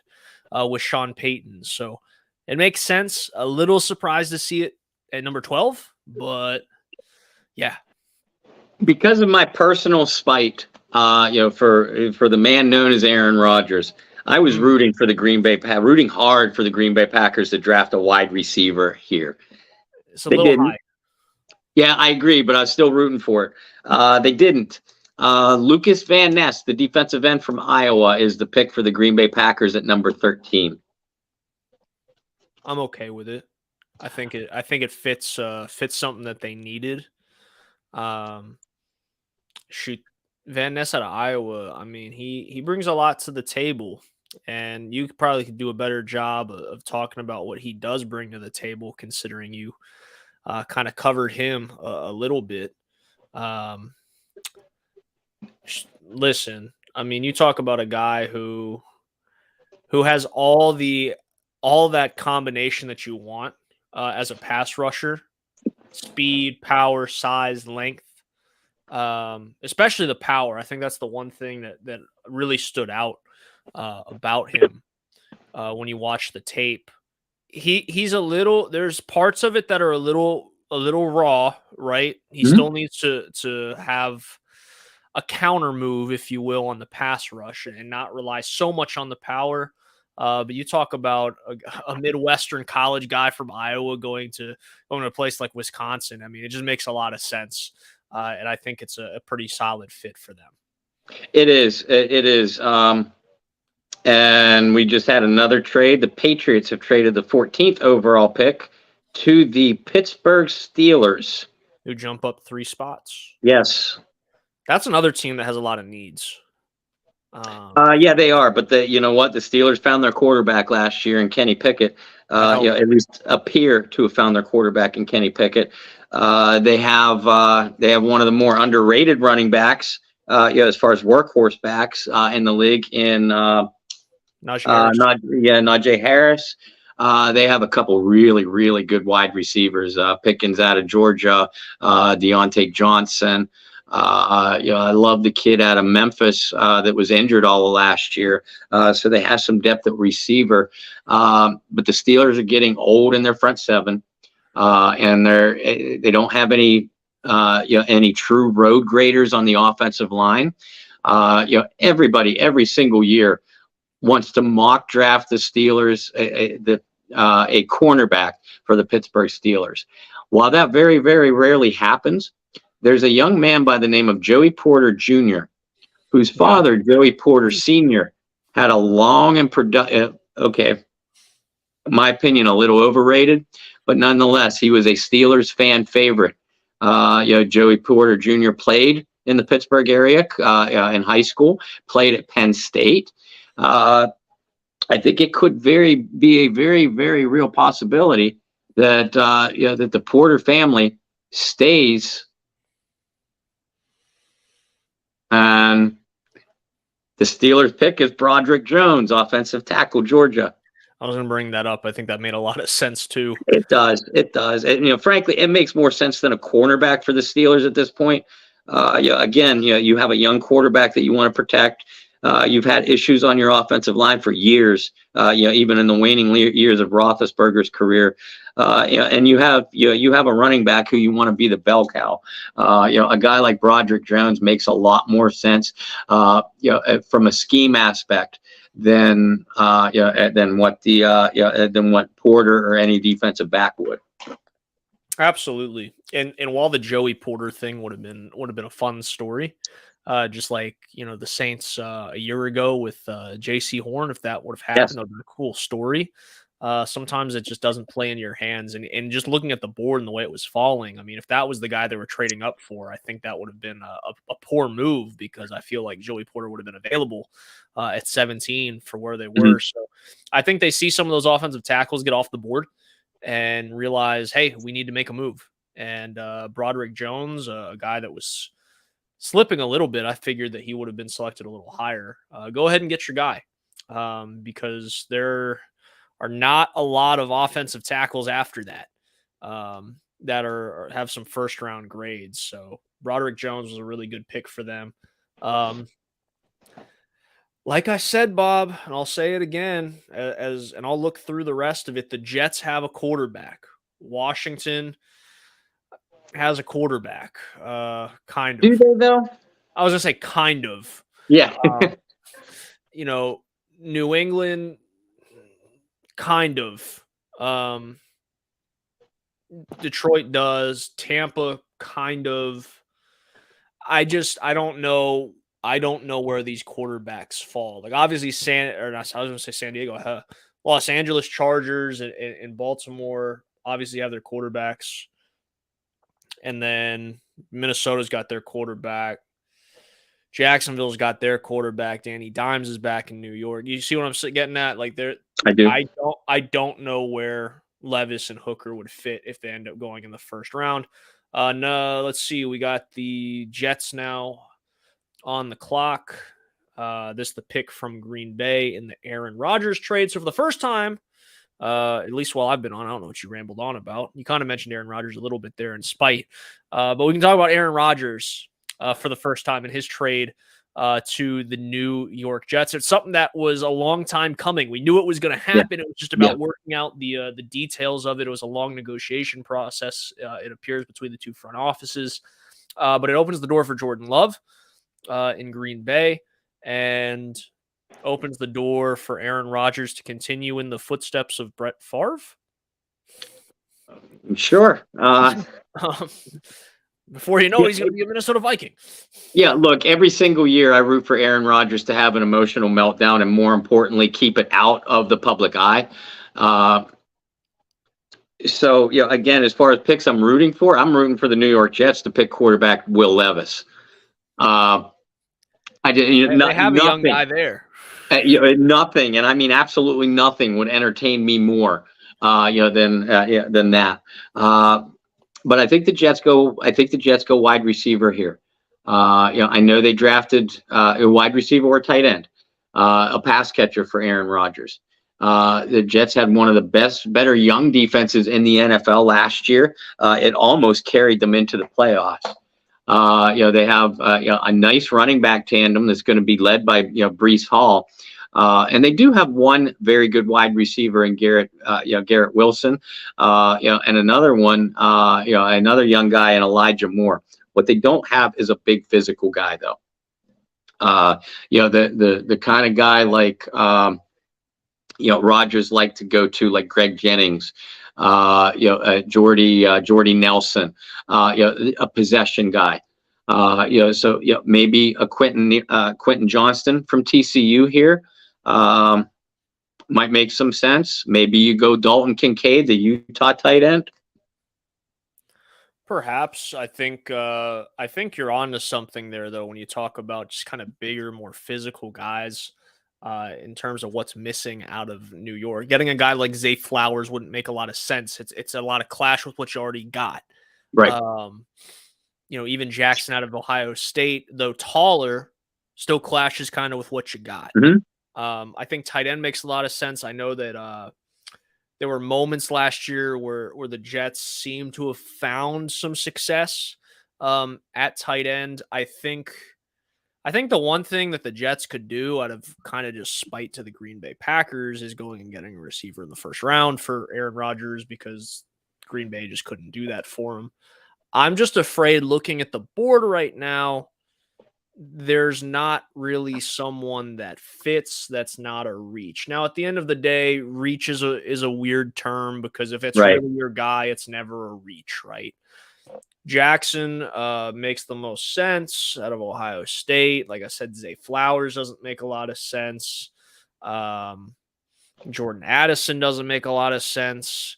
Quentin Johnston does, but I think you can get better value at 15.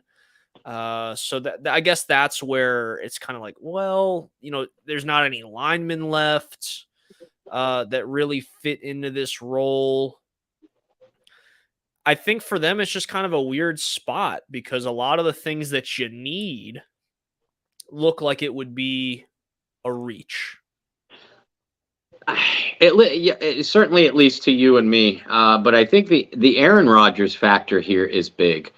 These alleged negotiations between the Packers and the Jets went on for weeks and weeks and weeks. And it wasn't just, I don't believe it was just between the two teams for compensation. I believe it was also Aaron Rodgers talking to the New York Jets saying, what are you going to do for me? Because with Aaron Rodgers, it is all about me, me, me, me, me. What are you going to do for me? What are you going to give me if I go there? And it wasn't about financial compensation. It was, what are you going to do for me on the football field? We talked about the Jets defense. They need very little help. Although they could use another playmaker at linebacker. You talk about too early for a receiver. In my opinion, it's way too early for a linebacker.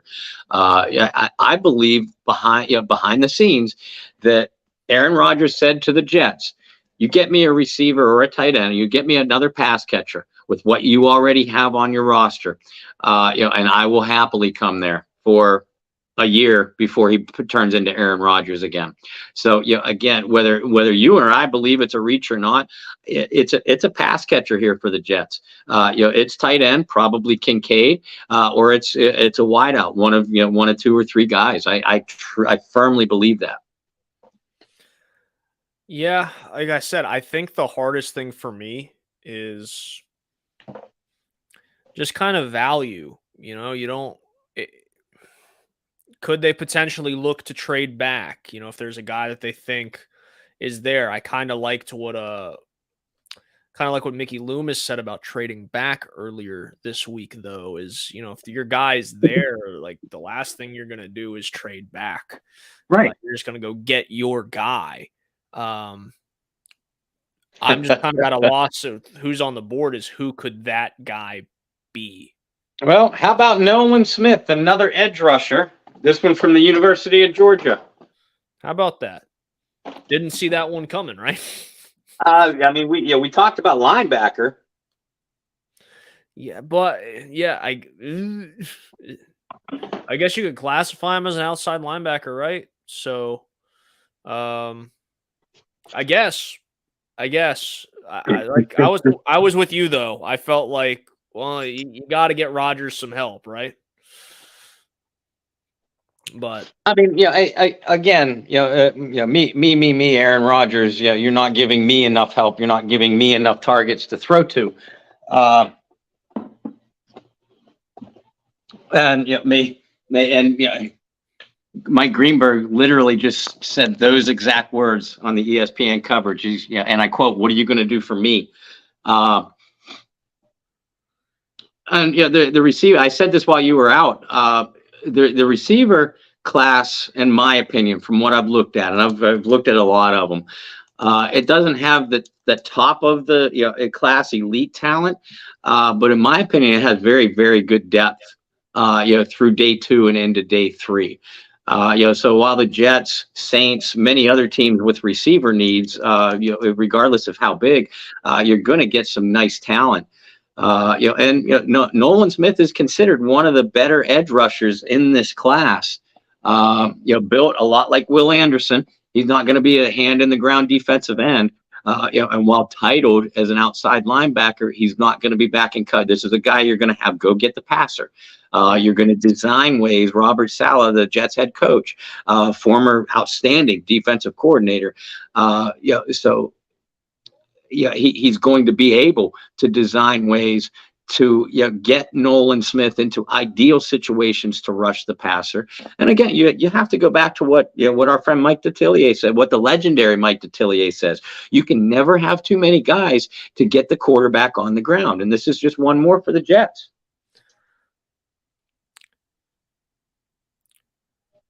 Let's see. Pick is in. I think you were on to something with outside linebacker, but I do not see Nolan Smith. Instead, what I'm seeing is Will McDonald IV. Okay. The edge rusher. Same player, basically. Edge rusher out of Iowa State is going to the New York Jets. You were on to something with outside linebacker and edge. Just the wrong guy. But that's okay because I would have went tight end. I would have went and grabbed a receiver for Aaron Rodgers because at this point, that's the guy you're trying to make happy, right? Not that you're ever going to be able to do that, but yeah. Hey, now. Hey, you're not wrong. Not wrong at all. I remember Jordy Hultberg asked me one time because I went on a Rodgers rant on my weekly segment with him, and he flat out asked me and kind of joked tongue in cheek. He wondered what Aaron Rodgers did to my family. Hey, you made it pretty clear. There's a list of guys that you just are not that big of a fan of, and that is one of them. Right at the top. Yeah, Traquan's up there too, but Yes, sir.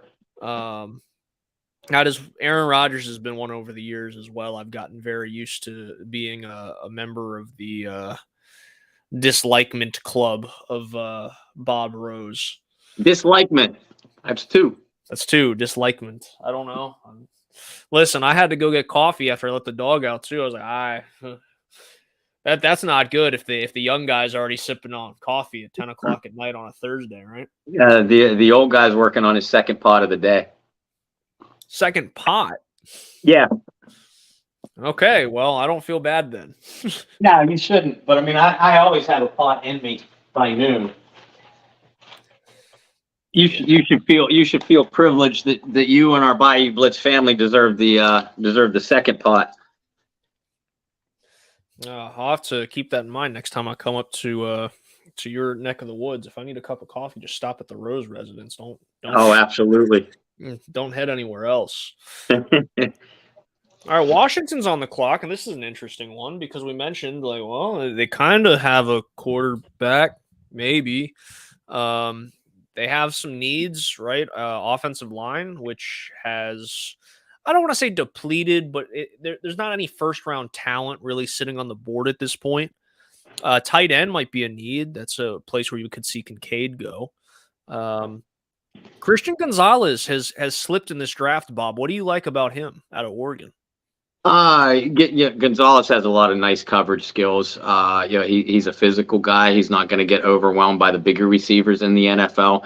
Him, Joey Porter, Deontay Banks from Maryland, all three of them have first round grades, at cornerback first round grades, in my opinion. But you're right. Gonzalez, we were seeing Gonzalez pretty consistently picked. He and Witherspoon pretty consistently picked as a top 10, top 12 selection. So if you're going outside the quarterback position and looking at guys that might have slid a little bit to surprise you, Christian Gonzalez surprises me a little. Banks and Porter, are two guys that we expected to go about this point in the first round. Gonzalez, though, I have seen very, very few mock drafts where he was outside of the top 12, and Washington, along with Pittsburgh and some other teams around this spot, are teams that could use some help at the cornerback position. So I think the safe pick for Washington here is a cornerback, whether it's Deontay, Joey Porter, or Christian Gonzalez. I have all three pretty closely ranked. I think all three are going to be a day one starter. What about quarterback? We mentioned earlier that this is a team that kind of has a quarterback, kind of does not. But before we get in that conversation, let's save our breath. As the pick is in, the 16th overall pick of the 2023 NFL Draft, the Commanders are selecting Emmanuel Forbes, defensive back out of Mississippi State. He's a ball hawk, athletic playmaker. As far as cornerbacks go, I had him rated a little bit lower than the other three that we said. And again, the Gonzalez slide continues. But Forbes is a guy that I could see value here. We mentioned the other guys that we expected to come off of the board in the first round. Forbes I had as a late first, early second round pick. So I don't. Once you get to this point in the draft, a guy that you had maybe going off at 25 or 28. Being picked at 16, I don't consider that much of a stretch, because once you get outside your top 10, top 12, top 15 prospects, you're going to have ratings all over the board. Emmanuel Forbes, similar to what we said, for Washington's needs, about Porter, Gonzalez, or Deontay, it fits a need for them, and you always like a playmaker back in your secondary. You need a guy that can cover first and foremost. And Forbes athletically, not only has the speed, but the fluid hips and fluid change of direction agility, to stay with most any kind of receiver that he's going to line up against. Mississippi State plays a very aggressive defensive scheme, which bodes well for Forbes, NFL development. And you're in the SEC, which churns out highly graded receivers year after year after year. Forbes has the collegiate resume, to match. And clearly, at pick 16, you expect to be a day one contributor anyway. He was drafted a little bit above other cornerbacks that I had graded slightly above him, but I see why Washington likes him. I'll say the one knock that I have on Forbes, and nothing on his play style, but he's 170 pounds sopping wet. Yes. I think he's listed at 170. He might be skinnier than that. He definitely needs to put some muscle on, which honestly, when you get to the NFL level and when you get to the pro level of any sport, adding 15 to 20 pounds in an offseason is nothing. Like, guys can do that. No problem. But he puts 20 pounds on his frame and gets to like 190. I think he's going to be in good shape. But you got to see that, especially with how physical the league's going to be. I mean, he's like 6 foot, 6'1". Really athletic, great range. You add like 20 pounds and you're in a really good spot. But that's the biggest thing. He's got to put on some weight. But in terms of intangibles, I think he's going to end up being a pretty good defensive back. The other thing would be, with that weight comes being a little bit more physical at the line and using that big, tall, lengthy body that you have to your advantage, opposed to laying off and trying to be more of a ball hawk. Definitely find a nice medium between the two, because when you're that lengthy and you can add stockiness to it, I think those are some of the most unbeatable defensive backs in the NFL. So it's all there, but you got to put on some weight. You got to be a little bit more physical. But those are all things that come within your first year or two in the NFL.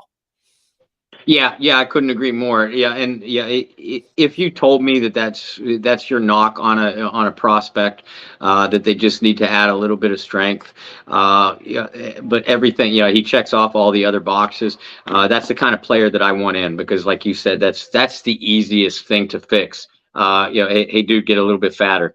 Hard, man. Right. Add some muscle, in this case.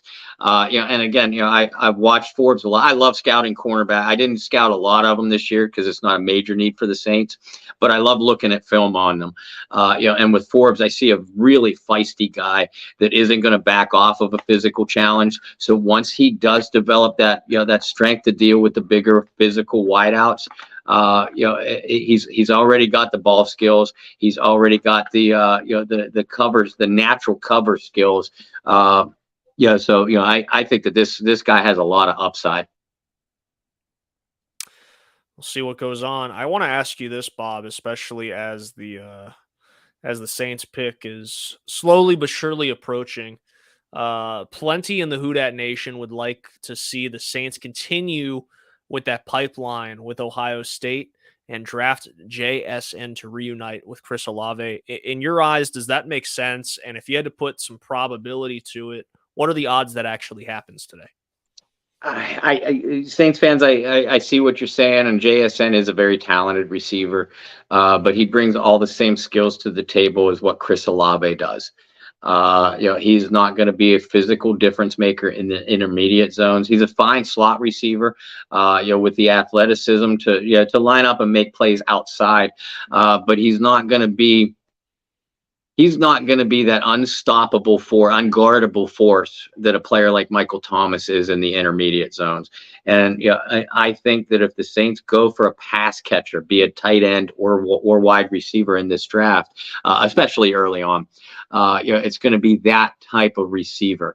Because we've seen what the lack of it when Michael Thomas has been out for 40 of the last 50 games. We've seen what the lack of that physical presence takes away from the New Orleans offense, and JSN just doesn't. He doesn't bring that. He brings a lot of things to an NFL offense, but he doesn't bring that. So outside of that, we see Christian Gonzalez, the cornerback, finally stop his slide. Just picked at 17 overall by the Patriots. But outside of that, again, nothing against JSN as a prospect. I think he's a very, very good receiver. But I don't see it happening with the New Orleans Saints. Doesn't fit their needs, right? Correct.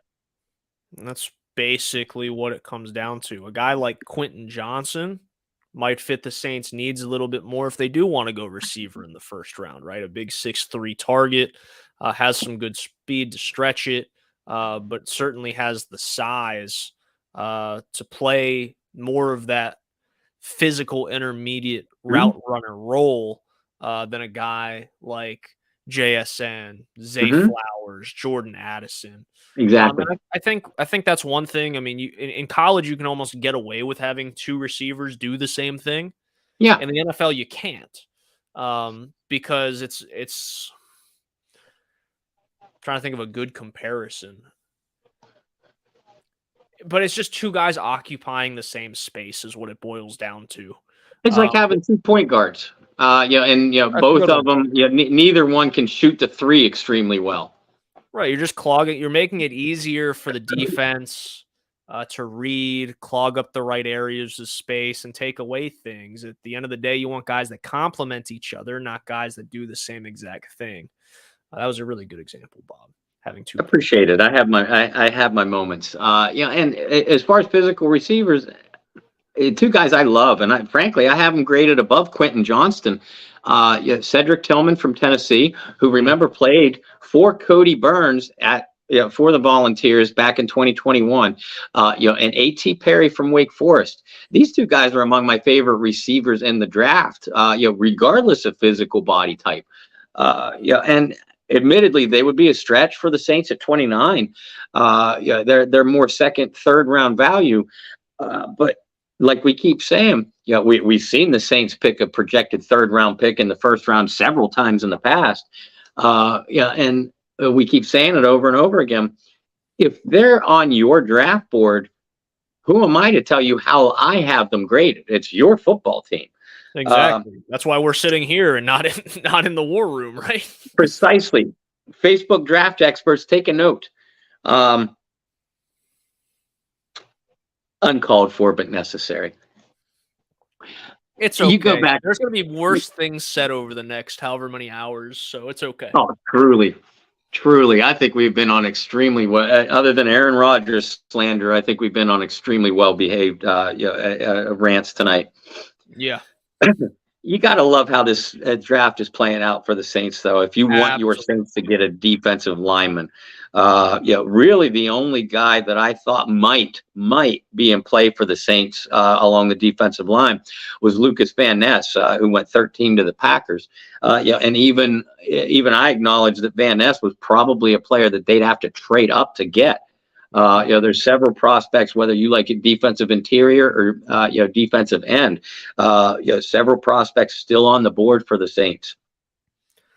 Yeah, I think looking at the board, I remember last week I said an ideal draft for me would be Brian Breesy at 29 and Keon White at 40. And I think both those guys are going to fall right into that zone. Now, there's going to be other defensive tackles or other defensive ends the Saints might have rated higher than those two for me. Again, that's why I'm here and not making decisions in the war room. But I could definitely see that kind of play out. And there's other defensive tackles that the Saints could certainly take. Mozzie Smith, I believe, is the gentleman that you had mocked in your last mock draft for New Orleans. He's right there as well out of Michigan. We talked about maybe surprise positions. Brian Branch out of Alabama, a safety. I don't think it's an immediate need for New Orleans, but he's continuing to slip in the draft. Maybe, you never know with New Orleans, right? I'm just looking at the board and going, that would make sense. That's a New Orleans move. There's some defensive tackles there. There's some, tight end. Darnell Washington's a guy we've talked about. I think it's playing well because there's still so many options and so many different ways New Orleans can go to where it's not like you're just scratching a ton of names off your draft board at 29. I think there's a large variety of guys that they're going to have pretty solid grades on where they get to 29. They go, you know what? We're not going to have to trade up. Even though the Saints may have been looking to trade up, I think the board's kind of falling away where they don't have to be nearly as aggressive. Now, that could all change over the next 4 or 5 picks. But at least the way I see it right now, New Orleans isn't going to have to trade up in the first round. If anything, I could see them make an extra trade as guys continue to fall to get back into the second round for a second time. Sit at 40 and maybe package your third round pick and some of your day 3 picks to get back into the second round. That's just the way that I see it right now. And you know what? Coming into this draft, I felt that that's the scenario that would be more likely to happen rather than a trade up into the first round. We would see them try to pick up either an extra second round pick or an earlier third round pick. This draft has that kind of depth at the positions that we think that the Saints are in most need of. And unless defensive linemen suddenly start flying off the board here, if you're Mickey Loomis, Dennis Allen, you have to love the way that this is playing out. The Detroit Lions are about to make their second pick of the first round, which is going to be linebacker Jack Campbell out of Iowa. Yeah, somebody might have seen my face while you were talking because my face just kind of went like that. And I had just seen that come across, and I was like, "What?" Like, I didn't have a first round grade on Campbell. I had a day. You know what? A lot did. A lot of people felt like he was the first off-ball linebacker that was going to come off the board. And Jack Campbell is very much a Dan Campbell type of player. He's a downhill guy.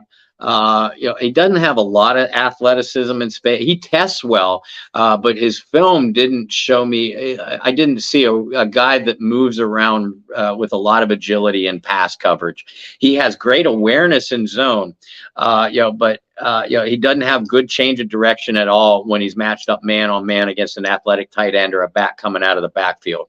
What he does have is terrific football IQ, a nose for the ball, and a downhill aggressiveness that's going to make him a very, very good run defender right out of the gate of his NFL career. We talked about the Lions needing defensive help. We thought it might be in the secondary, but Jack Campbell is also the kind of guy you can plug in the middle and he can make defensive play calls for you as a rookie. 19, Tampa Bay up next. They have an interesting quarterback situation. Baker Mayfield in Tampa Bay. We mentioned Kyle Trask. Will Levis still on the board, as is Hendon Hooker. Looking not just at Tampa Bay, but the next few picks, you have Tampa, Seattle, Los Angeles Chargers, followed by the Baltimore Ravens and the Vikings and the Jags and the Giants and the Cowboys and so on and so forth. I only see one team here in the remainder of the first round where a quarterback would be a absolute need right now, and it's right here at 19. But I don't think it happens at 19. I don't either. I think we're done with quarterbacks in the first round, barring a trade, of course. Barring a trade, I think two other good possibilities are the Vikings. With Kirk Cousins potential contracts being up at the end of this year, and Seattle. I know they have Geno Smith locked up, but Geno's been in the league a long time, and has only really had one good season. The Seattle Seahawks are in a situation similar with Geno Smith, very similar to what the New Orleans Saints were in a situation with Jameis Winston last year, when the Saints signed Jameis to a 2-year contract. They're not paying a ton of money to Geno Smith. It's a fairly easy financial out, for Seattle if Smith plays fairly poorly in 2023. And maybe Seattle feels like a guy like Will Levis or a guy like Hendon Hooker is the type of quarterback that they'd like to sit for a year or 2 years, because that's all the longer Geno Smith's contract is before they fill in. But I don't think quarterback is the pick with Tampa Bay, frankly. And I'm not going to use the word tank, but frankly, I think Tampa Bay is eyeing up a very early quarterback selection in 2024. Potentially, yeah. Yeah, I mean, they have not made a lot of moves this offseason. They've cut a lot of, let a lot of bigger contracts walk out the door, to improve a salary cap, situation. Baker Mayfield. Again, like we felt Seattle was in with Geno Smith last year, Baker Mayfield they view as just a caretaker quarterback. Yet at the same time, Tampa Bay has enough talent still in that building where if Baker has a Geno Smith kind of run, they could be a potential playoff contender, or at least close to it. If he doesn't, then Tampa Bay can hit the reset, and maybe not just the Caleb Williams sweepstakes for 2024, but there's a few quarterbacks to watch, for an early draft pick. Again, I'm not using the word tank with Tampa Bay, but I expect the Buccaneers to make the kind of pick here, offensive line or defensive line.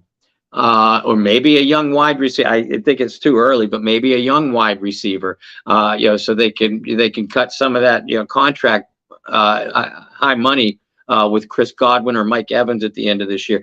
The type of young talent to surround a future quarterback with.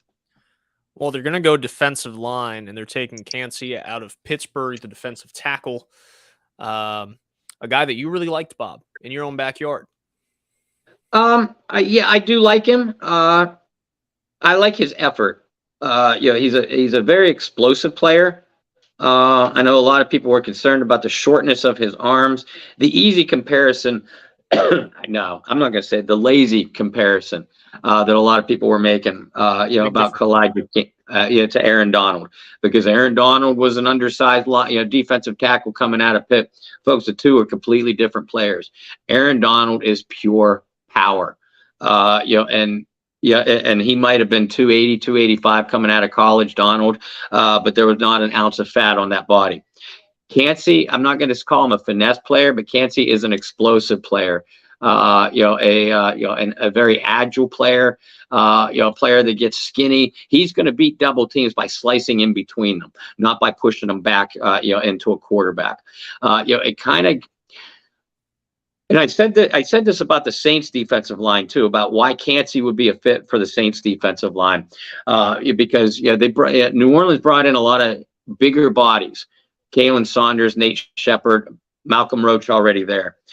For Cansey to be a success, he needs a big fat guy next to him that's going to automatically tie up two blockers.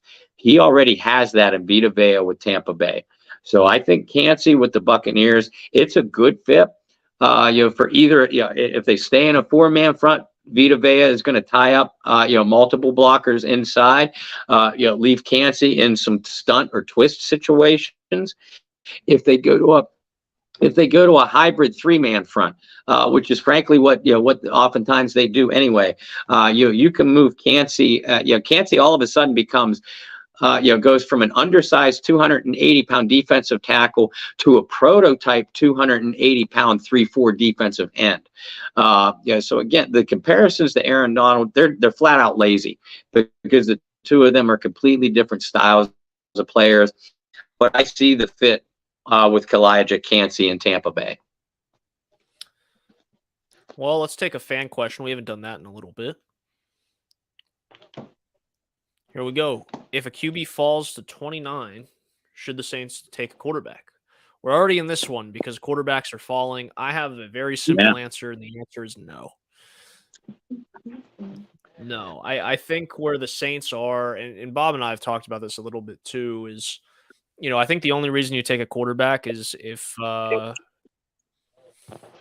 you want that 5th-year option and whatnot. And yeah, you only get that if it's a first-round quarterback. But you look at the Saints quarterback room, and frankly, the Saints might have the best quarterback room in the league right now. And that's certainly the division. Just Carr and Winston. I mean, you have two guys that have been Pro Bowlers, two guys that have starter experience. Winston's not 30, and Carr's still somewhat in the prime of his career. So I don't see the need to take a quarterback in the first round. I could certainly see the Saints take a quarterback in like day 3, but no, I don't think they need to take a quarterback at 29. I think there's much more glaring needs. Why not? Bob said he could develop in 2 years. I mean, yeah, they could, but at the end of the day, you just signed Derek Carr to a 4-year contract. I think the hope is that he's able to perform well enough during those 4 years. And like I said, if worst comes to worst, especially this year, you have Jameis Winston. If not, that's why you take a quarterback in round 4, round 5. That's kind of where the Saints stand. I think that taking your first-round pick and using it on a position that isn't a position of need, especially in a time frame where you could easily win the division and make the playoffs, I think it makes much more sense to go after one of those positions of need. All right, so Seattle now on the clock. There's a couple different ways Seattle could go here. Quarterback is certainly an option, but getting some receiver help for Geno Smith might make sense too. Is this a place where we see JSN or Zay Flowers, Jordan Addison? I think this could be a potential landing spot for one of them. Seattle's in an odd spot because I think you go back to the beginning of last year, nobody thought they'd be very competitive. And all of a sudden, whoa, here come the Seattle Seahawks being competitive. They already made a pick, earlier in this draft that we both, really liked in terms of a fit, in a scheme fit on the defensive side of the ball. Do they counter that with drafting a guy on the offensive side? Yeah, Brendan, I could see it, and I could see this being a spot where our first wide receiver comes off. Noah Fant under contract too, a very athletic tight end. And Saints fans, you know that if you follow Jimmy Graham's career, you know that the Seahawks don't really use pass catching tight ends often. So I don't think this is a spot. This is an area where a tight end gets drafted. I can't see wide receiver. I can also see a pass rusher, be it interior or along the edge, depending on where what the Seahawks value, here on the draft board. For the Saints' sake, I'm obviously hoping it's receiver. But yeah, I could see a defensive lineman coming off the board for the Seattle Seahawks here. I wouldn't rule out linebacker either, off-ball linebacker. We saw Jack Campbell go already. Trenton Simpson from Clemson, Drew Sanders from Arkansas. Two guys I don't have first-round grades on, but a lot of other people did. They have Bobby Wagner back in the buildings, the Seattle Seahawks do, but there's a reason why they let go of him last.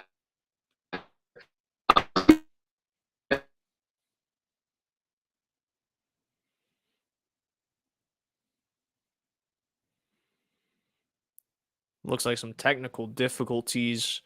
There we go, Bob. We lost you there for a second. Where'd I break up? You talked right about bringing a familiar face and Bobby Wagner back into the building. Okay. Wagner is back with Seattle, after playing for the Rams last year, but there's a reason why Seattle cut ties with him in the first place. Yes, he's still a good player, but he's also an aging player who's declined a little bit athletically. So, Trenton Simpson, Drew Sanders could make sense here. Frankly, I think the Seahawks are going to go for defensive line. Plan B would be a wide receiver, but remember they still have DK Metcalf, they still have Tyler Lockett, so they have weapons here. I think Pete Carroll continues to build up a young and improving defense.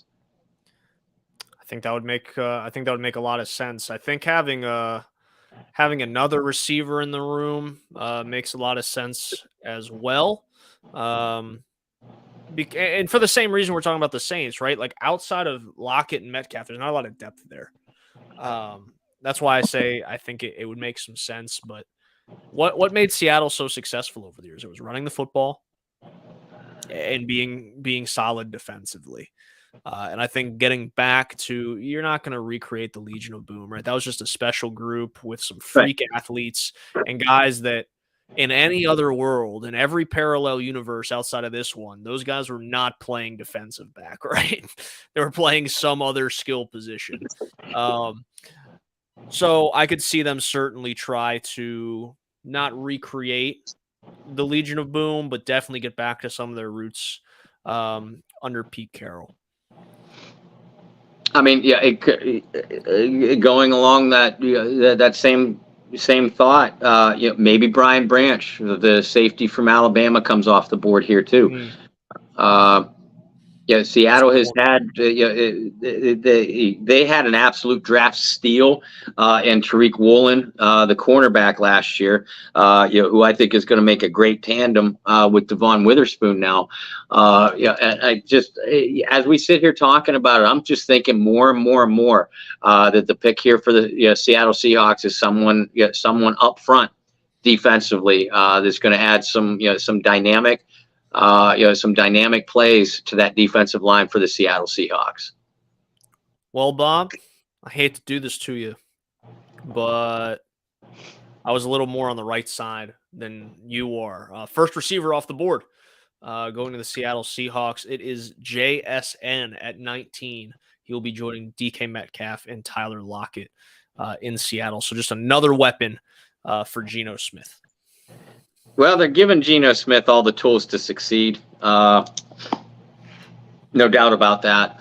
And you talked about Tyler Lockett getting a little bit up there in years. I think he has a lot of good football left. But you also mentioned that there's very little depth behind Lockett and DK Metcalf. And JSN, I felt like JSN was going to be the first receiver off the board all along. Above Jordan Addison, who I also love, above Quentin Johnston, above Zay Flowers. JSN can just do more on the football field than any of those other receivers. He's a weapon out of the slot. He's athletically good enough to be outside, but he's a guy that you can move around the formation, slot outside, left, right, in motion. He's not a 4.2, 4.25, 4.3, 40 guy. You're not going to win any Olympic races anytime soon, but he's fast enough to get deep. What I love about JSN is his route precision. Probably the most precise route runner in the class. Is certainly among the top receivers. That's where he's going to be a weapon. And I think that's actually a perfect fit for JSN, right? Because of his route running abilities. I mean, Tyler Lockett, yes, able to take the top off, but a very underrated route runner as well. I think it's just a good mesh. We talked about earlier not wanting 2 point guards together, right? I think when you look at someone like JSN, you're able to pair him with Tyler Lockett, who can take the top off. And then you pair him with a guy like DK Metcalf, who's this super physical guy. You're having 3 receivers that do 3 different things. It's going to make it very confusing on a defensive backfield. And like you said, it gives Geno all the tools he needs to succeed. So I really like the fit for JSN, and we'll just see how it works out. But I think the biggest part of that, and going back to what we were talking about on why the Saints should not take him, is here in Seattle, you see it's 3 receivers that do 3 different things. It also allows Tyler Lockett to return more to a slots position, where I think he was better off in the early stages of his career as a pass catcher in terms of not having to utilize him as much going deep down the field. And I also talked about guys who return the football, not wanting them to take as many hits. And it allows Lockett to focus more time and energy into being an elite return man for Seattle. So I really like the pick. Yeah, I do too. My major questions about JSN as a player, has always been, his durability and long-term production. Everybody knows about that wonderful Rose Bowl game he had, that record-setting Rose Bowl game he had against Utah. And I think they were just throwing highlights of that on ESPN. He's just walking up the stage, and he had a terrific 2021. He missed basically all of last year with a hamstring injury. 2021 was the only year where he really was productive, for a star-studded Ohio State team. Is he a flash in the pan? Is my question. Again, I go back to, I love his route running skills. He has great hands, reliable hands. He's versatile. There's more than a few different ways that you can use him in the offense. But outside of that Rose Bowl game and a handful of really, really, productive games in 2021, outside of 5 or 6 games in his career, which were off the chart, like video game type of production, he hasn't shown me a lot outside of those. Well, with all that said, I think going to a place like Seattle, where you're not going to be the immediate number 1 or number 2 for that fact, it allows you to grow. And I think that's going to be really important for his development as well. Looking at how the rest of the board kind of falls, because Bob, believe it or not, we're at pick 22. Not far from New Orleans at number 29 overall. So with all that said, have the Los Angeles Chargers on the clock. Could they look at a receiver as well as a weapon for Herbert? Perhaps. They have some other needs as well. Running back's kind of a weird one for them, potentially. Obviously, I think at this point, there's not really a running back worth taking at 22. Where do you see the biggest need for the Chargers being? A place where a lot of us thought Sean Payton was going to end up. Yeah, certainly so. And instead, the Chargers are going to run it back, with the coaching staff that they've had the last few years. When you have a young quarterback, and we've said it over and over and over again tonight. When you have a young quarterback, an elite quarterback, in my opinion, like Justin Herbert, you give him anything that you can, everything that you can to succeed. I do think that the pick here is going to be pass catcher. Maybe Dalton Kincaid from Utah. I could see him, fitting like a glove in that Chargers system. And the Chargers did struggle with tight end production last year because they lost Hunter Henry last offseason, to the New England Patriots. And Herbert didn't have that middle of the field target. And having said that, I also believe that if it's not Kincaid or a tight end, it could be a receiver, because Keenan Allen still a very good route runner. Keenan Allen. Williams is their down the field threat, even though he's the big body guy. Keenan Allen is their intermediate target, but Allen has been awfully nicked up with injuries the last few years, and in my opinion, in 2022, looked like a declining player. Still good enough, but not a prototype number one wideout anymore. So maybe they go here. Maybe they grab a Zay Flowers. I think Zay would be a good fit in the Chargers system as well. If you're going to ask me to name specific players, I think the pick here is going to be either Zay Flowers or Dalton Kincaid. I think that makes the most sense. Receiver, they are taking Quentin Johnson. Of course they are. Out of TCU. Ironic, because I think it's a very similar style to Mike Williams, who had a really good year for them last year. And we were just talking about guys who play the same position but do different things. I think Johnson and Williams do a lot of the same things well, which makes this pick a little bit more confusing. Receiver makes sense, but in terms of having guys that do similar things on the field, what are your thoughts on how Quentin Johnson and Mike Williams could develop their relationships with Justin Herbert out? Look, I love the TCU football team last year, and there were several players coming into this draft, that I would love our Saints to get off of that Horned Frogs team. Quentin Johnston is one of them. I know a lot of people were knocking Quentin Johnston's hands, and he did struggle with some drops last year, but he's a guy that you could throw a quick wide receiver screen to, and he could take it to the house in a flash. He's the kind of guy who has the physicality to work the middle of the field, and be your go-to target to get key first downs on momentum turning third downs, that kind of thing. He mainly an outside guy. But his physicality is gonna provide a mismatch against average size or smaller than average corners, and he has the athleticism to beat the bigger guys deep that can't match his foot speed. I mean, I think Quentin Johnson is a terrific receiver. Well, you have the Ravens on the clock. I think this is another team that could certainly use a receiver to pair with a guy that they just gave a lot of money to.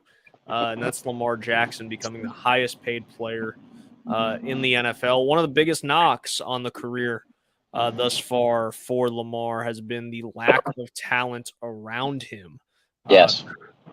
Could the Ravens make up for that rather by giving him a big paycheck today, and then also making sure he gets a playmaker in the process? Looking at receivers that are still on the board, Bob, you have a guy like Zay Flowers, Jordan Addison.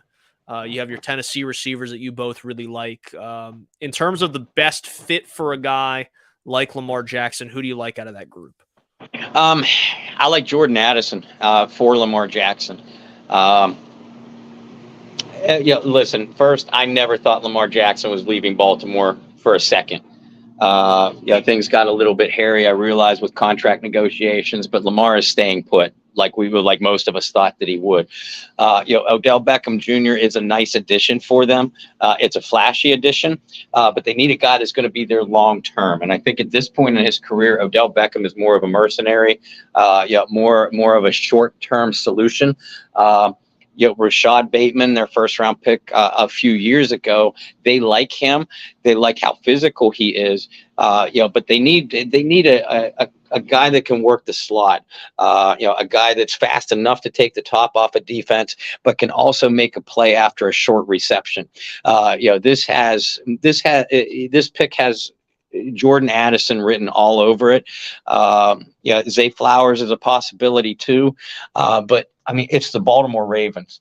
They like to fill up the trenches with big name players from big name schools. So it wouldn't surprise me if they went Amazi Smith from Michigan here, where they took one of your Clemson defensive linemen.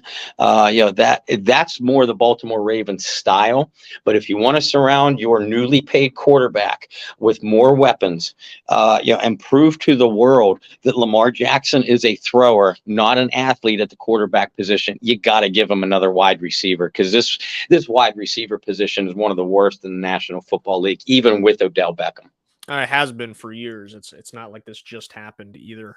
I'm with you. I think receiver has to be the spot, right? You can't pay a guy such big money and then not surround him with weapons. I think they did a really good job the last couple years surrounding him with some real talent at running back. Unfortunately, that talent hasn't all stayed healthy to be able to be like this 3-4-headed monster out of the backfield.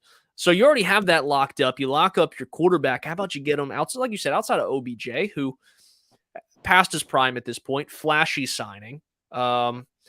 Will certainly make some headlines during his time, whether it's productive or non-productive in Baltimore. Getting a young receiver in there is going to help too. And we talk about mentorship a lot with these young guys coming in.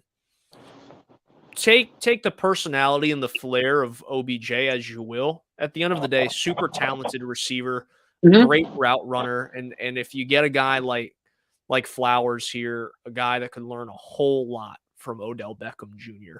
So that's where I see it going. I do want to ask you about this while we wait for the pick to get in. There's a name that is really fell here in the draft. And that's Nolan Smith, the outside linebacker / edge out of the University of Georgia. Based off what you've seen on tape of Smith and what you know of him, is there any particular reason that sticks out to you on why he may be sliding in this draft? Because a lot of people had him as like a top 15 pick. Yeah, they did. And the only explanation I have for it is it's a scheme fit. For Nolan, much like Will Anderson, has to be in a certain type of scheme because of his size. Much like Will McDonald has to be in a certain type of scheme because of his size. A guy like Nolan needs the big-bodied pass rushers and big-bodied space eaters in the middle, so he can be left more in one-on-one situations on the outside as an edge rusher. And frankly, it wouldn't, again, a big-name player from a big-name school, that has Baltimore Ravens style written all over it. We could see Nolan Smith's stop here, but other than that, the reason for his drop, in my opinion, and reason why I expected Will McDonald to drop further than what he did, it's purely scheme. This is not a guy that can put his hand in the ground and be a traditional, defensive end in a 4-man front. He's not the kind of guy who's going to drop into coverage. He's a fast, athletic guy that needs one-on-one situations on the outside strictly, to win. He's the kind of guy that you take the leash off and you tell him to go get the quarterback. I'm not going to call him a one-trick pony, but for NFL purposes, that's pretty darn close to it. Well, and let's face it, too, a guy like Nolan Smith at just about 240 pounds, is it fair to call him a tweener? He's kind of body type somewhere stuck in between a guy that is a pure just speed edge rusher like you explained, but you see 6'2" and you see 240 and you go, man, if you just put on a little bit more weight, maybe you can become a traditional, 4-down lineman. Is that a situation where you see him, or you see him strictly as this is what you are, and we're going to have to find a good home for them to hone in on what your talents are, opposed to maybe putting on some weight and taking advantage of some of the other things that he does well? It's the latter. It's the latter, because I don't think Nolan Smith has the type of frame that you want to add a whole lot of upper body bulk to, because then you take the risk of sacrificing what he does best, taking away what he does best, and that is his speed, and his athleticism. And that's why he is going to be a fit in an NFL defense. I mean, he's he's going to be a factor for an NFL defense, but it's going to be strictly as a pass rusher and in pass rush situations.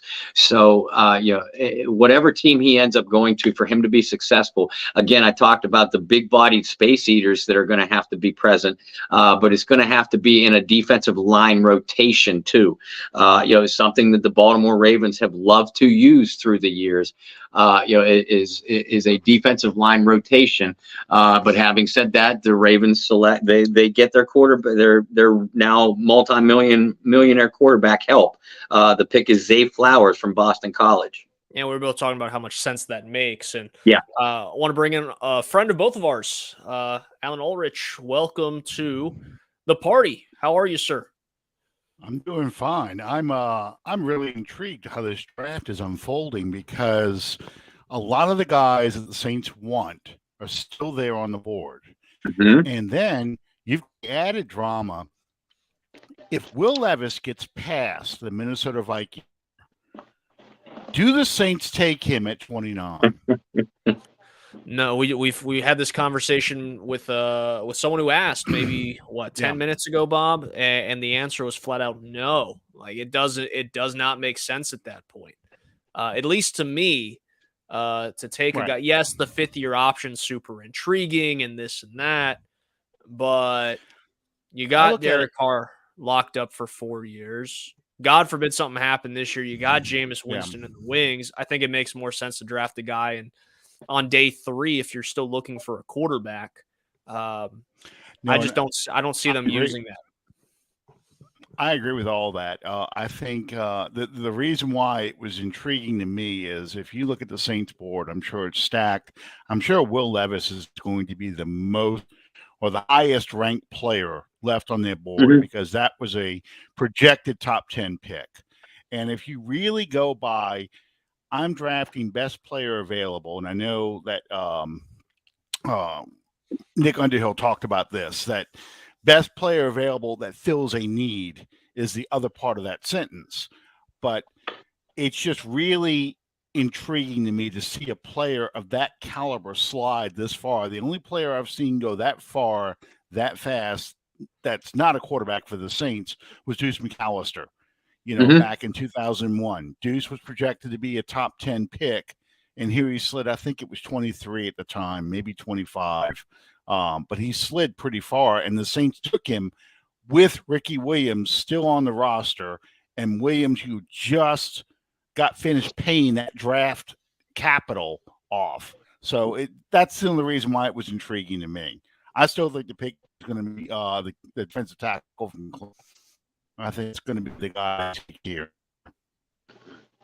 The quarterback position is always intriguing for sure. You mentioned Will Levis. You also know I've been in love with Hendon Hooker, but there's 100 million reasons why the Saints won't draft a quarterback in the first round, regardless of who is still on the board. They identified Derek Carr as their starting quarterback. They paid Derek Carr to be their starting quarterback. And I'll tell you that if Sean Payton was still the coach, I think it was a much stronger possibility, because Sean Payton had the ultimate job security in New Orleans.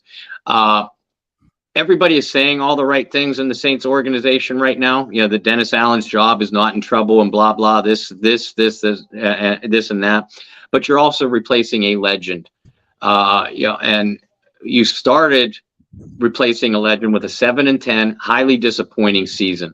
You can't, if you're Dennis Allen, you cannot have another season like that, and expect to hold continued job security. So you need a guy that's going to contribute on day one with your franchise. We all believe that it's going to be defensive line. I still hold out, not hold out in hopes, but I still think it's a possibility they go offensive line. But regardless of who it is, it's going to be a guy that they expect to see the field significantly in day one. So that's another big reason B why it won't be a quarterback, regardless of whether it's Will Levis or Hendon Hooker available there. And Minnesota is going to be interesting. Like Bob, you mentioned a little bit earlier with the expiring contract to Kirk Cousins. Do they go ahead and get his replacement? Whether it be Levis, whether it be Hooker, they're on the clock right now. I think that's an interesting spot for them. I think they have some other needs. But, we talk so much about throughout this process, and I'm sure, you and Alan have as well, is that 5th-year option on a rookie quarterback deal is so valuable. Mhm. And if the Vikings are going to be looking to move on from Kirk Cousins after this season, that's something that definitely has to be explored. So I think they have about 3 minutes left on the clock, so we'll have an answer here pretty soon.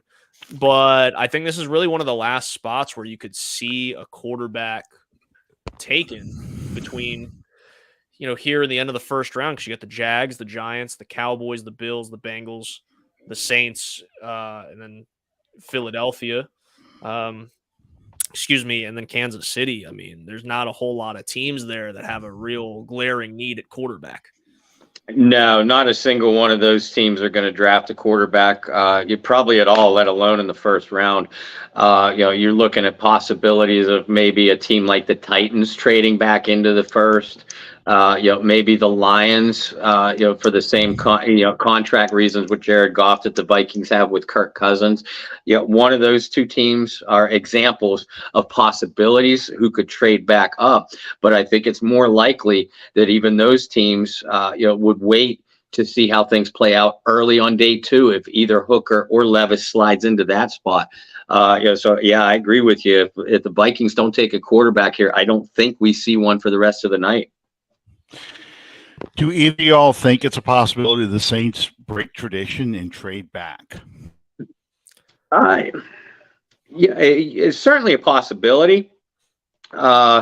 But I can't see them trading out of the first round altogether, Alan. If they trade back, and again, the bottom line is because this is found money that they're playing with right now. Because they got this first round pick because they traded Sean Payton. So I think that they're highly cognizant of the fact that there's a certain part of the fan base that would be ready to storm Airline Drive if the pick that you just got for your traded coach was now dealt. Strategically I could see the sense behind it, but it's also not the kind of it's not the kind of MO that Mickey Loomis has ever shown in 21, 22 years as a general manager. So if the Saints trade back, it would be to later in the first round where, who's behind them? Eagles, Chiefs. If either one of those teams wanted to jump a spot or two, where the Saints only trade back a spot or two, remain at the end of the first round. That's the only scenario I see happening. Yeah. I agree with that. I mean, if you could trade back to say 31 from 29 and pick up an extra third round pick, that would be a positive move. I would take that because chances are the Chiefs are trading up for a receiver or someone, an offensive player that you're really not that interested in. I'm very surprised 2 running backs went in the first round, especially Gibbs. I did not expect Gibbs to go. Certainly not at 12. I didn't. No, and I'm a little surprised that the Falcons chose to go with back or Georgia player in Jalen Carter, because Georgia is to Atlanta what LSU is to Saints fans. Yes, they love Georgians on that team, and that did surprise me that they chose not to fill the stadium, get them excited. Hey, we're taking a Georgia player, a national championship player, championship team player on this roster. So that's probably some of the biggest surprises of the night for me. I mean, I haven't been watching. Unfortunately, I've been watching your show the whole time. I've been fighting with people on Facebook and Twitter. So I did not see what y'all said earlier, but what were some of the biggest surprises for you, Brendan? Well, I'll tell you what, I think Robinson was one of the least surprises to me with Atlanta. I think that made a lot of sense in terms of getting Desmond Ridder a game changer behind him right out the gate, and picks in for the Vikings. It's Jordan Addison, the receiver from Southern Cal, will be going to Minnesota. I think the biggest surprise for me was definitely seeing Gibbs at 12. Yeah. Not a guy that I had going in the first round, let alone in the top 15. I was surprised by the drop, how long it took to see the string of receivers go. Right now, we're kind of in a run of wideouts, but it took a long time to get there. I figured someone would pull the trigger a little bit earlier. I'm also surprised, and knock on wood, because there's just a handful of picks before we get to New Orleans, but I'm surprised on how well, at least in my eyes, my draft board, not the draft boards that matter in Metairie, but how well the draft boards really panned out for New Orleans. And Bob and I were talking this even like 5-6 picks ago, is that there's going to be a lot of options there for New Orleans to fill multiple gaps and multiple holes. It's not like they're just stuck to, there's a lot of good defensive tackles left. There's a lot of good ends left. They have a lot that they could pick from. They could go anywhere. And New Orleans is famous for making Bob and I just go on draft night. So we'll have to see how it rolls. But, we were talking, like I said, maybe 7 picks ago, the two guys that I had for 29 and 40 last week, I wanted to see Brian Breesy out of Clemson, which you said you'd like that as well. And then I wanted to see Keon White out of Georgia Tech. And I think that's still very much in play for 29 and 40. Obviously, we'll talk more about the second round tomorrow night, but New Orleans is going to have a lot of options. And I think that's the biggest surprise for me. I thought a lot of defensive linemen would come off the board by now.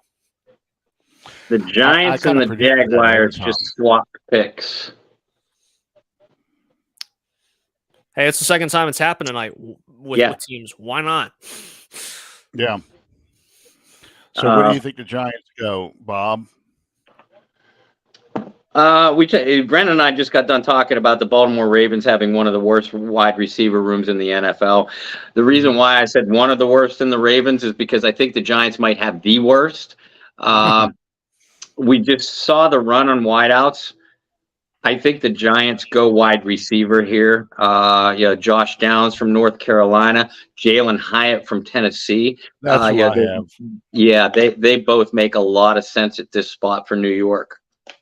Yeah, I think it'll be Hyatt here. I think that's what they jumped up to go get.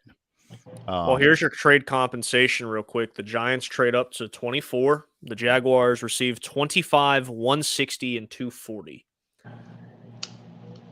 Wow. So not a whole lot, but some pair of day 3 picks to move up one spot. Let's go back to Gibbs for a second, because as far as single name goes, he was my biggest surprise of the first round so far. Also, and Brandon, I think the pick actually happened when you stepped away for a minute. Correct. We talked about how the Lions brought in David Montgomery, and they already had DeAndre Swift. But Gibbs brings a different kind of skill set. A lot of NFL comparisons to Alvin Kamara. Well, Dan Campbell was on Sean Payton's staff when they drafted Alvin Kamara, so he saw firsthand what kind of things that Kamara can cause a defense to do.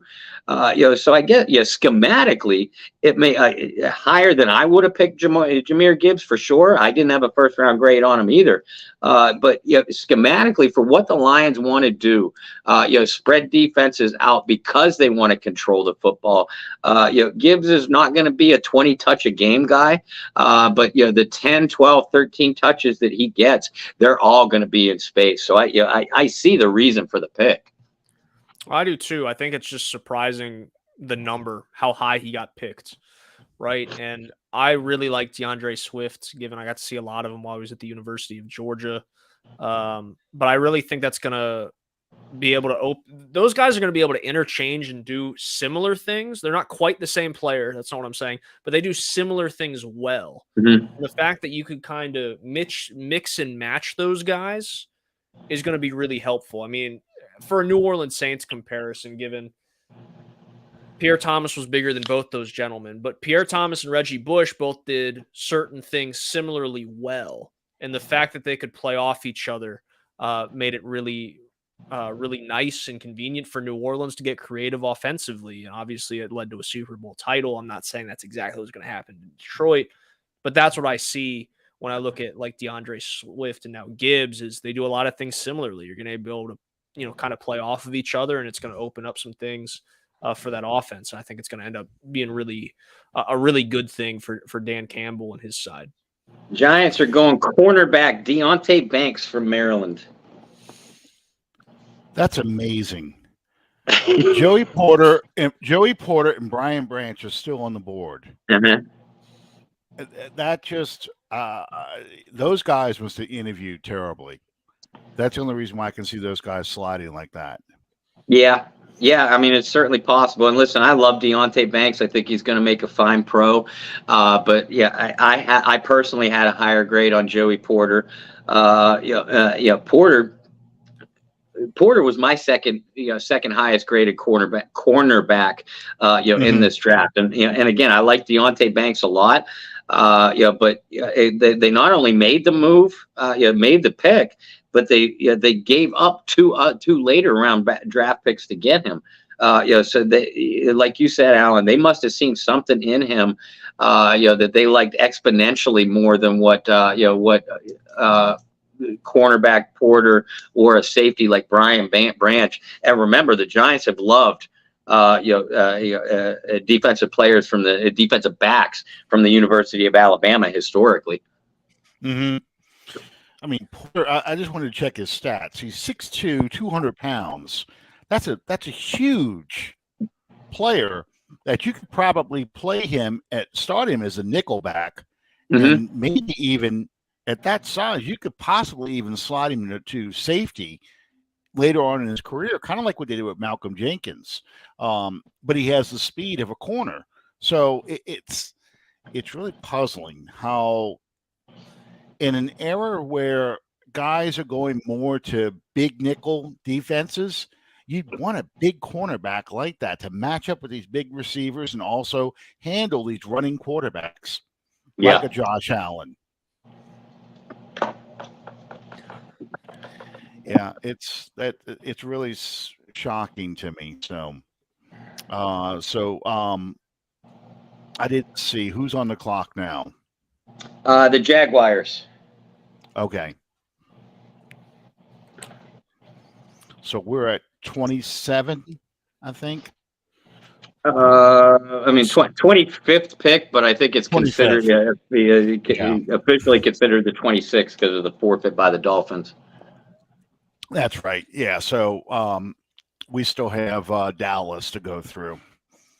I think when you look at the Jaguars, they're in an interesting situation for the first time in a long time, right? They have their quarterback of the future. They have their running back of the future. They surprised a lot of people last year. And right now, I think it's safe to say that you could consider them one of the favorites to win their division. All of a sudden shocking a lot of people. They certainly have a lot of needs, but they're young, they're exciting. Which way do you see this one going, Bob? I think for me and Alan as well, they did such a good job of reloading that offense over the last 2 years and kind of giving Trevor Lawrence some options, and obviously pairing him up with Etienne, a college friend. So I have to see him going to build the defense on the side of the ball a little bit more. Well, they might, but it's not going to be with this pick because they just traded again, this time with the Buffalo Bills. So they moved back 2 spots? Yes. All right. Well, wasted breath, Bob. It's become a popular trend on tonight's show. Let me ask you two guys this then. Is this where we're going to see the first tight end come off the board? With Buffalo? I don't think so. No, I don't either. They love Dawson Knox. You could see another receiver. Jalen Hyatt with Buffalo makes a lot of sense with that big arm of Josh Allen. Mm-hmm. But we know the Bills love their defensive linemen too. Um, What about Joey Porter here? I can see Joey Porter here. That makes some sense. Yeah, it does. A lot of sense, actually. Yeah, you lost Hamlin's supposed to come back. You lost. How did I didn't really pay close attention to White's recovery from the torn ACL. I know he came back about mid-season. I wonder if they're looking at somebody to not replace White, but to groom behind him in case he doesn't come all the way back. Yeah, he looked, in my opinion, he looked a little bit rocky down the stretch. Trey White did. I'm not necessarily looking at somebody behind him though. I am looking at, from a Bills standpoint, you're looking at your in division rival. The Jets just got Aaron Rodgers. Mm-hmm. Miami has receivers and speed all over the place. Even if you have a healthy Trey White and a healthy DeMar Hamlin, you need more athletes on that back end. You assume, if you're the Bills, you assume you're going to get a healthy Von Miller back, and I think that's key for them. If they don't have confidence in that, they go defensive line. Defensive end specifically. If they do, I think as I'm saying it makes somebody like Joey Porter or Brian Branch, it just makes more and more sense with what they're dealing with, not only in the division but in the conference. Kansas City, Patrick Mahomes; Cincinnati, Joe Burrow. I mean, these are your primary competitors for the AFC title. I got two things real quick for you guys. First, Allen was the one that was hitting the nail on the head. The Bills are going to be taking Dalton Kincaid with this pick, the tight end out of Utah, which comes as a surprise to me. Then this come from Chris Mortensen on Will Levis and his drop. Will Levis's left toe that caused him to miss 2 games last year was, quote, problematic for one team that was considering him. Levis says that the toe has healed and is good to go. Another team believes Levis could manage to get through it, but said that surgery would need discussion following the season. Levis disagrees. That is part of the reason for his drop, is if his toe is fully healed or not. Wow. That's interesting. Well, I thought Kincaid may fit in this case because they want somebody who they can line up outside the numbers as well as run the seam routes.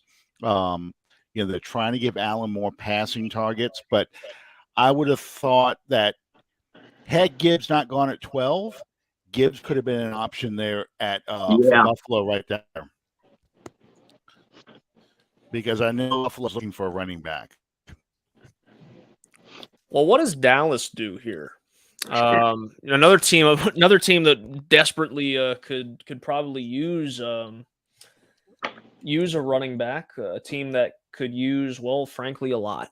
They're a team that's been very confusing over the years, right? They're kind of that team that has been too good to land a top 10 pick, but not good enough to really compete. They're somewhere in NFL.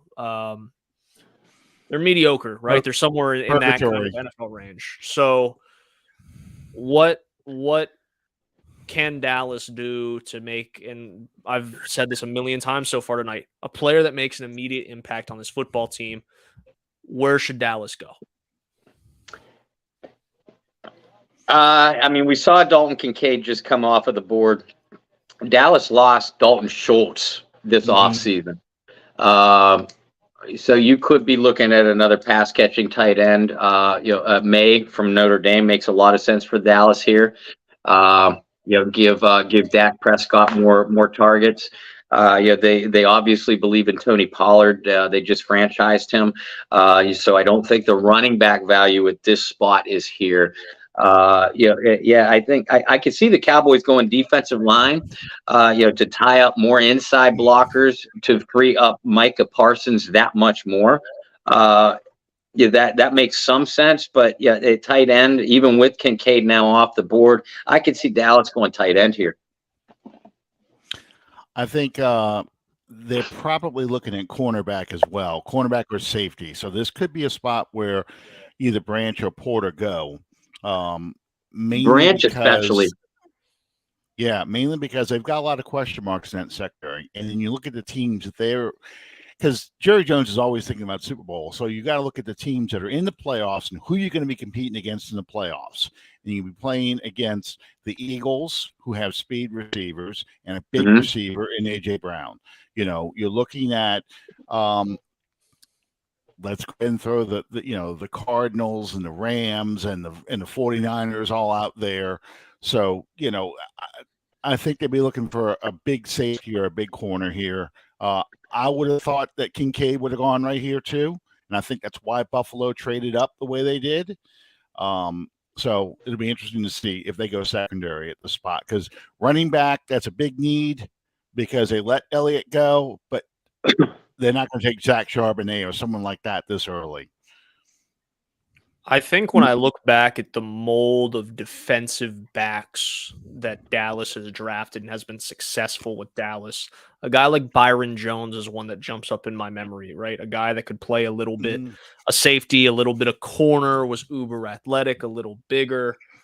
So I like the idea of potentially Porter or Branch here for them as well. I do think tight end makes a lot of sense. I don't think there's a receiver here that they could go out and reach and get. I think they're okay at that spot when everybody's healthy. I think the biggest thing though too is, remember, the Dallas offensive line was spoken so highly of over the years, and then all of a sudden that super great top-notch offensive line of the Dallas Cowboys has gotten old. Is there an offensive lineman or two here that maybe fills a need? As we welcome Kyle T. Mosley to the stream, just a few picks away from the New Orleans Saints' first pick of the 2023 NFL Draft. Kyle, how are you? Have there been any big surprises to you on your end so far in the draft? Hey, give me 1 second.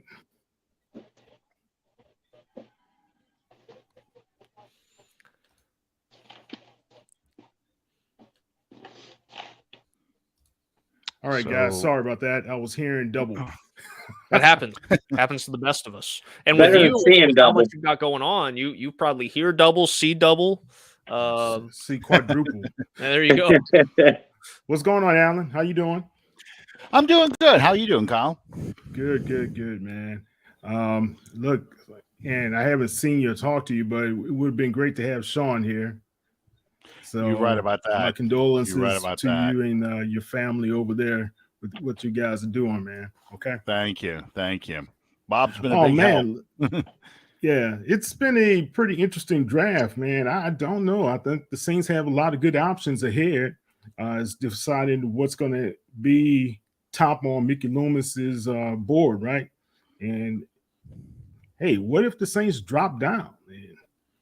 We were just talking about that. That exact possibility.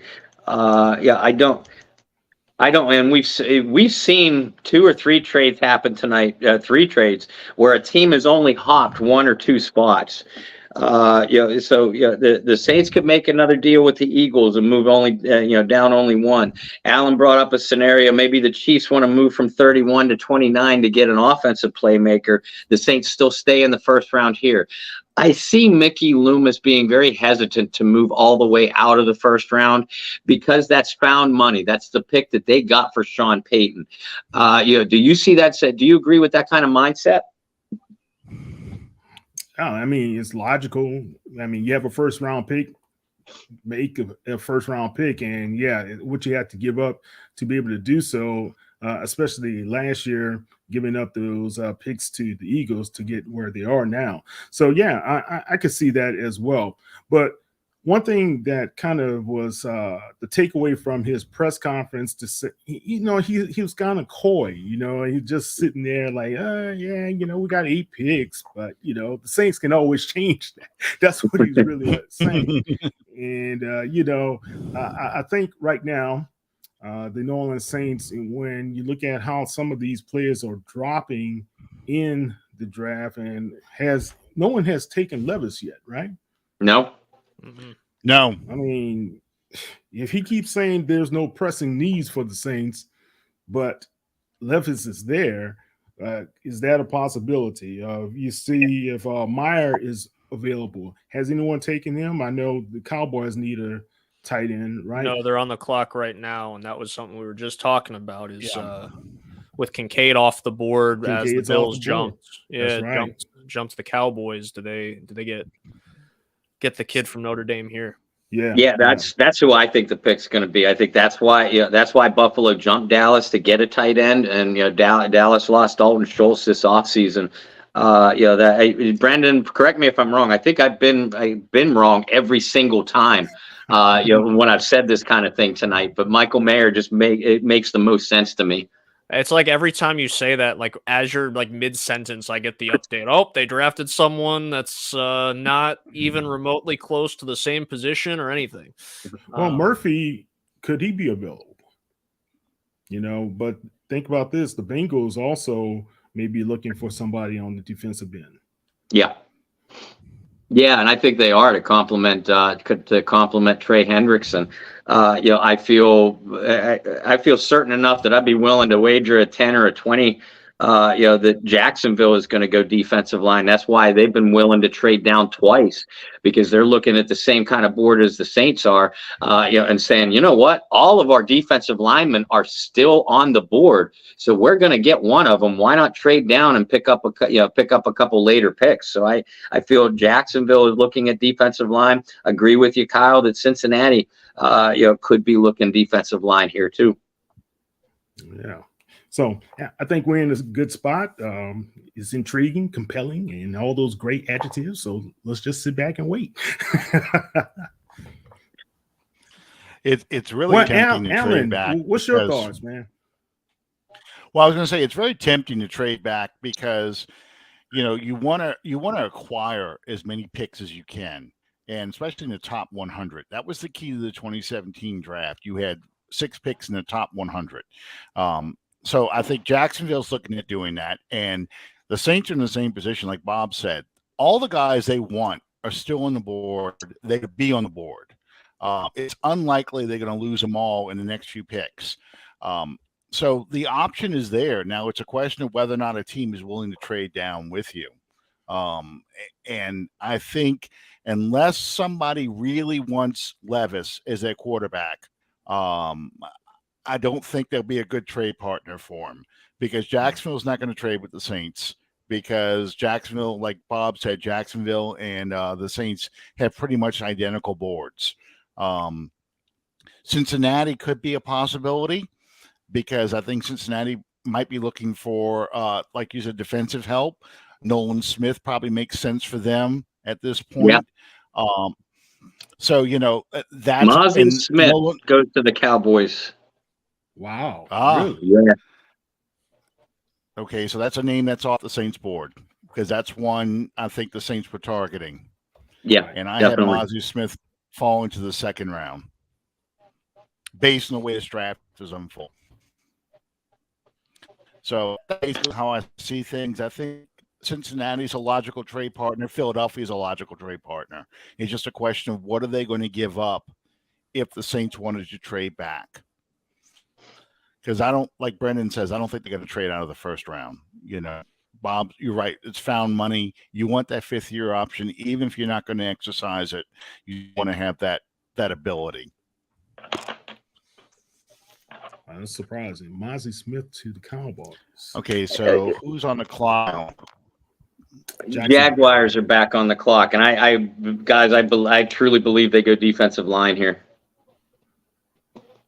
When you look at a guy like you got your Clemson boys and Murphy and Breesy.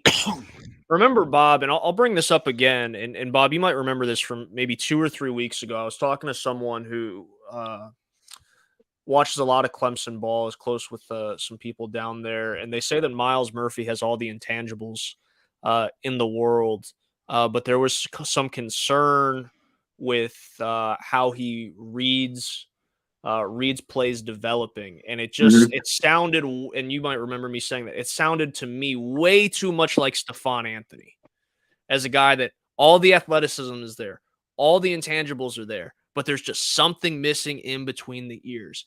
And don't get me wrong, Stephon Anthony had some amazing moments at Clemson, He had some really awesome moments in New Orleans, but he also had a lot of not so awesome moments in New Orleans. You're giving Allen PTSD, by the way. So that would be my concern with Murphy. And remember, I mean, Bob, you've scouted all these guys, his tape is inconsistent. And part of the inconsistent tape is the inability to properly read things in a timely manner, especially at the position that you're playing. That's my concern with Murphy, but I could certainly see him go here. Yeah, I can too. And I did have those concerns as well when I watched Murphy's tape. Now the ability to break down and play diagnosis for defensive end isn't nearly as important as it is for linebacker. I will acknowledge that. Yet along the edge, you need your players to have a certain level of play awareness and a certain level of football IQ, because you do have more complex plays than the average person realizes being run off tackle, outside the numbers, and along the edge. And you need your defensive ends to be able to disengage very quickly, and break down what's happening to make plays. That's one of the things that makes Cam Jordan such a special player. So yeah, I did see that out of Murphy, and it does concern me. Out of the two Clemson defensive linemen that are available, I'd take Breesy in a heartbeat. I realize that there are injury concerns with him that kind of cut into his production. But to me, Breesy gives me the feeling of a more consistent floor than what Miles Murphy. Miles Murphy almost says boom or bust to me. I think that's fair. With Breesy, he fits. If you took the Saints measuring components, and they sit there and say, this is what we look for in a prototypical defensive lineman for our team, Breesy hits every single one. He's got the height, he's got the arm wingspan, he's got the arm length, he's got the weight. He fits that 3 technique, 0 technique. He can bounce into either one gap control, and unfortunately, he also has the injury history, which seems to check off the Saints box. Yeah, there you go. But you look at his injury history, and the torn ACL will be now 2 years. 2 years recovered. It usually takes a full year to get back to what you were. But last year he had to deal with his sister with cancer. He had a viral infection. He had a lot of things. It was a perfect storm of bad things happening to him that affected him mentally as well as physically off the field. So I kind of look at that 2022 season as, okay, recovering from ACL, a crap load of bad luck. I'm going to throw that tape out. I'm going to focus on what you look like before you tore the ACL. And I'm going to focus on the plays that look like the plays that the plays that you were doing before you tore that ACL.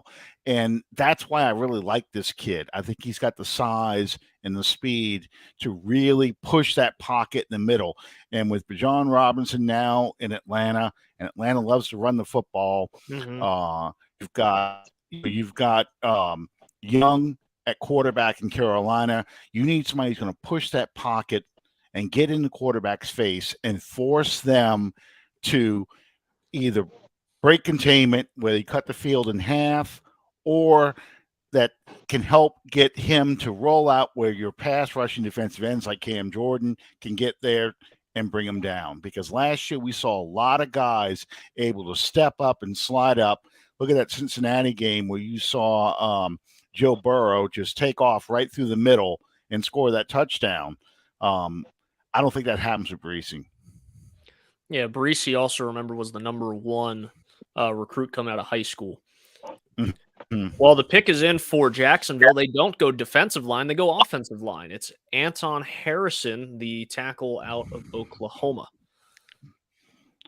Wow. Good. Well, and I've seen Harrison, rise up recently to the back part of the first round at about this spot. And we said it all night. If you have a young quarterback who you believe is the face of your franchise, the first thing that you better do as a coach, as a general manager, is give him whatever it takes to succeed. Keep him upright, give him weapons. He's got weapons. I didn't necessarily see the Jaguars' primary need, as an offensive line, but I see the logic behind it. And again, if you're the New Orleans Saints, you're sitting back and you're saying, "Thank God." Mm-hmm. Yeah. Bengals now on the clock. Saints pick right after. Looking at the Bengals, kind of agree defensive line could be a need. Corner could be a need. Remember, Eli Apple started a lot of games for them a year ago. Corner is definitely a need. Oh, yeah.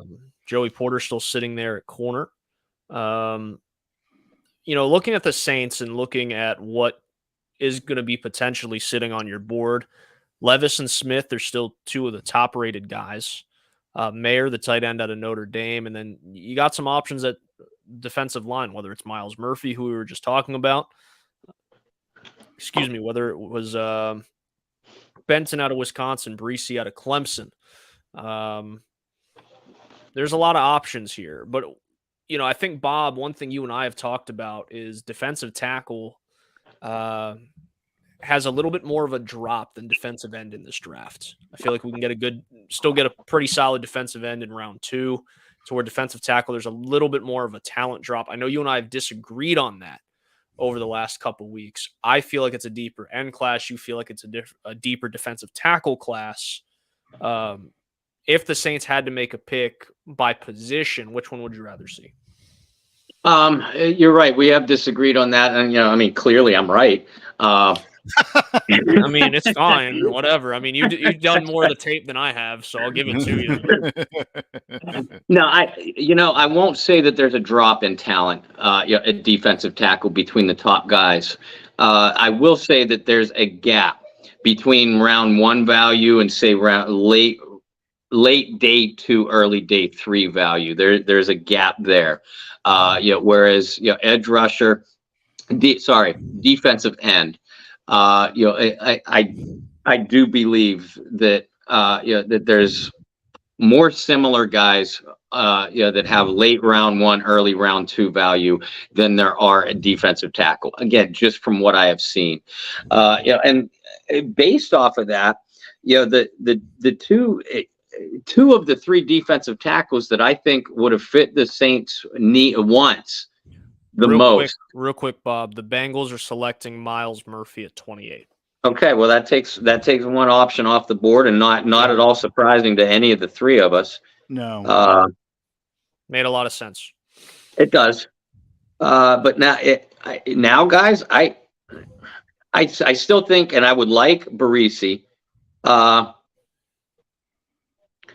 you look at what's left after Breesy at defensive tackle. Keanu Benton, Siake Ika, Gervon Dexter,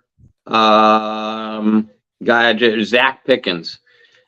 All of those guys could even be available midway to the end of day 2. Meanwhile, defensive end, a guy I had in my first mock draft, and I love this kid, Isaiah Foskey, Adebawori from Northwestern, your guy Keon White. Now that Miles Murphy is off the board, I still think that it's a strong possibility that the Saints could go either end or tackle here, and then double up and at pick 40, maybe even moving up, in the second round a little bit, go the other one. But given the gap, unless the Saints believe that they can get a Benton, a Dexter, a Zach Pickens, one of those guys, an Ika, unless they believe they can get them in round 3, they might just pounce on Breesy right now. I think that's the safer play. Yeah, I think that pick makes the most sense. And to everything Alan said earlier, when you talk about just kind of a prototypical in terms of size, play style, intangibles, measurements, Breesy kind of knocks all those boxes for the New Orleans Saints. 6'6", well over 300 pounds. He's a dominant run stopper. And what's one thing New Orleans struggled with for the first time in years last year? It was stopping the run. I think it's a really solid pick. And And to my point earlier, I think you can still get good value at 40 at defensive end if you still feel like that's a major need for this team. And like we've talked about for weeks, Bob, if the Saints don't go defensive end at 40, I think it says a lot about where they feel Peyton Turner is in his development as well. Yeah, for sure. Not only that, but we already know that they feel pretty highly about Carl Granderson, who took snaps from Marcus Davenport last year. To know Passanio is a great fit in this defense. I think looking at positional value, defensive tackle is a bigger need than defensive end right now. They have the depth chart to go into the regular season at defensive end. They do not at defensive tackle. And that was my the two biggest signings. thing. Right. That was my biggest thing. I mean, because you've had undrafted free agents basically in Shai Tuttle and Malcolm Roach starting as your defensive tackles along with David Onyemata. Well, you don't have Onyemata and you don't have Tuttle anymore. So you need those. You need young, very talented defensive tackles to come in right now. I don't want to say that pass rusher is a luxury because it's not. But you need an edge rusher who can play the run as well as rush the passer. And I think you need defensive tackles who can push that pocket back in the quarterback's face and take away that run up the middle. Let the linebackers be able to flow sideline to sideline. The interior is probably the weakest link on the defense at this moment, even with the two guys they signed. Yeah, and I love those two guys. I love Saunders and Shepard. But you're basically replacing and I think upgrading to a certain extent. Over Onyemata and Tuttle.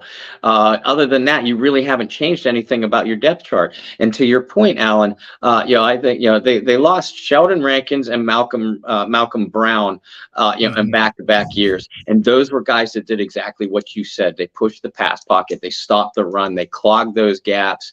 They got a lot of second effort. Pressures, second effort sacks, and they just generally made quarterbacks feel uncomfortable.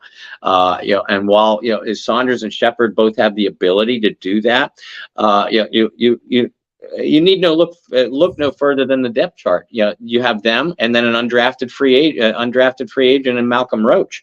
That depth chart just it flat out isn't filled out right now.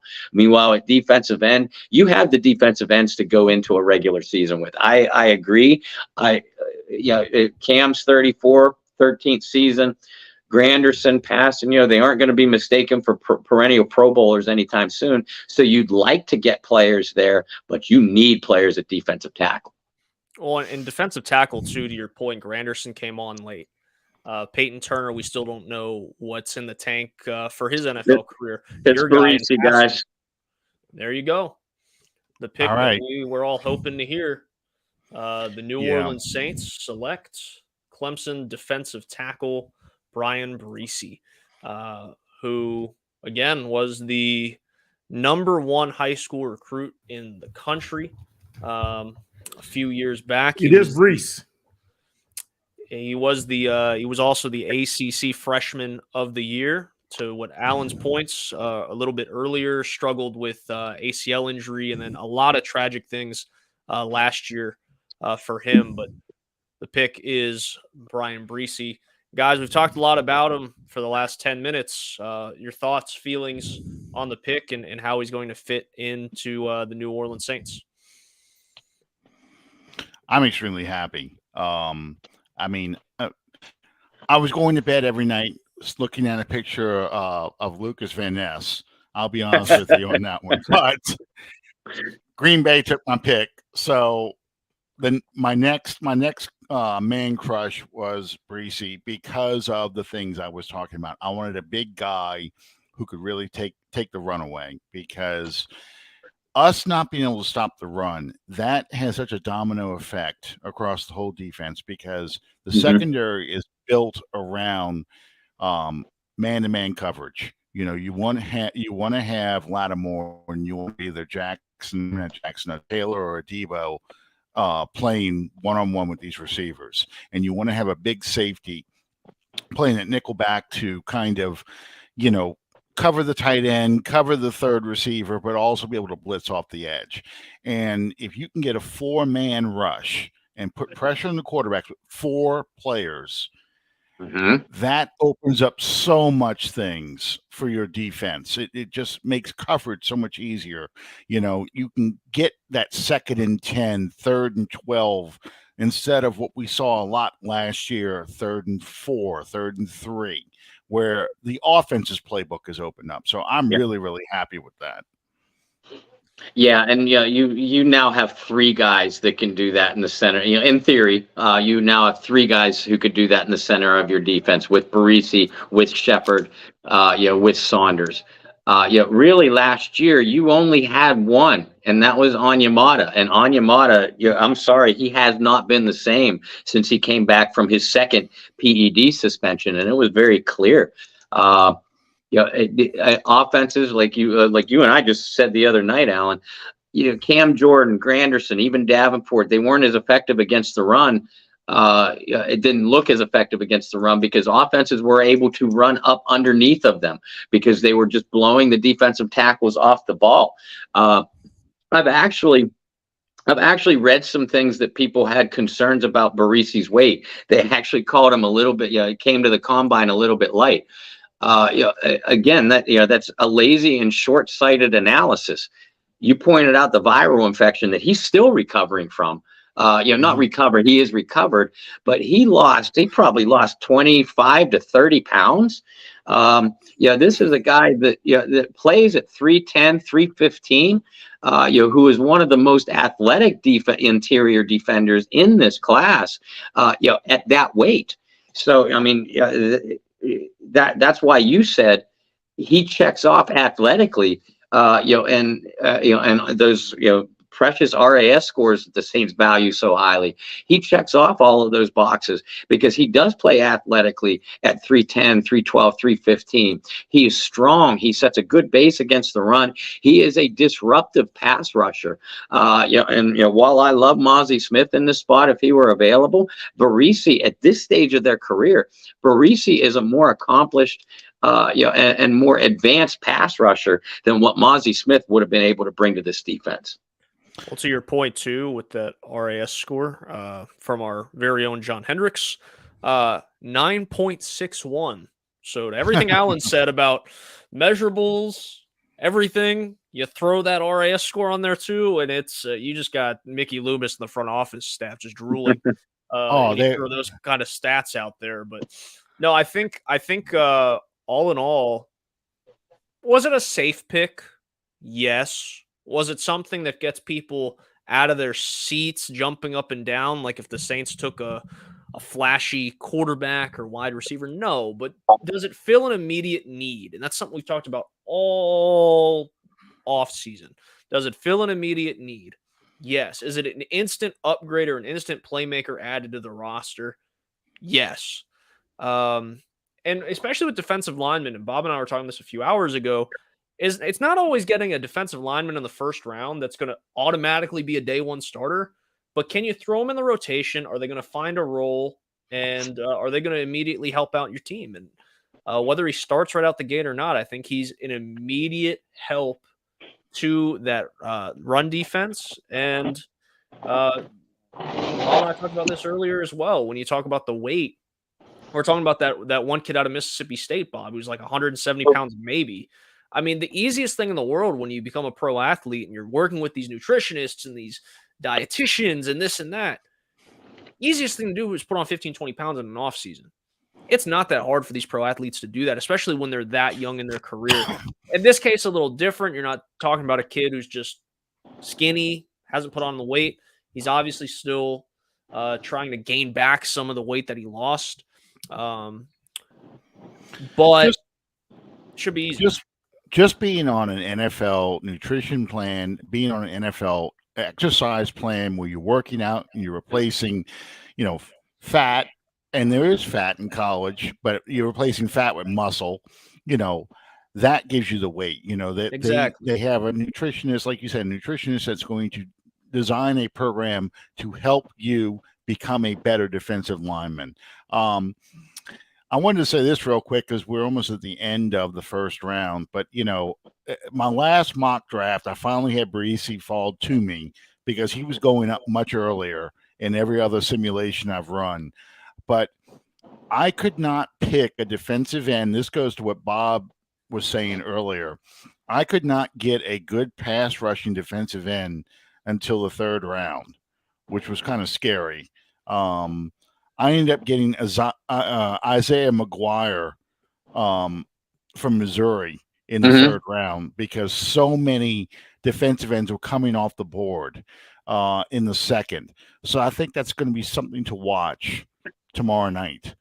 How fast those defensive ends start coming off. And, when I tried to get the one like a lot, Bob, his name, I'm sorry, I go old school. I have books, I don't use the internet as much as I should, but the defensive end from Georgia Tech.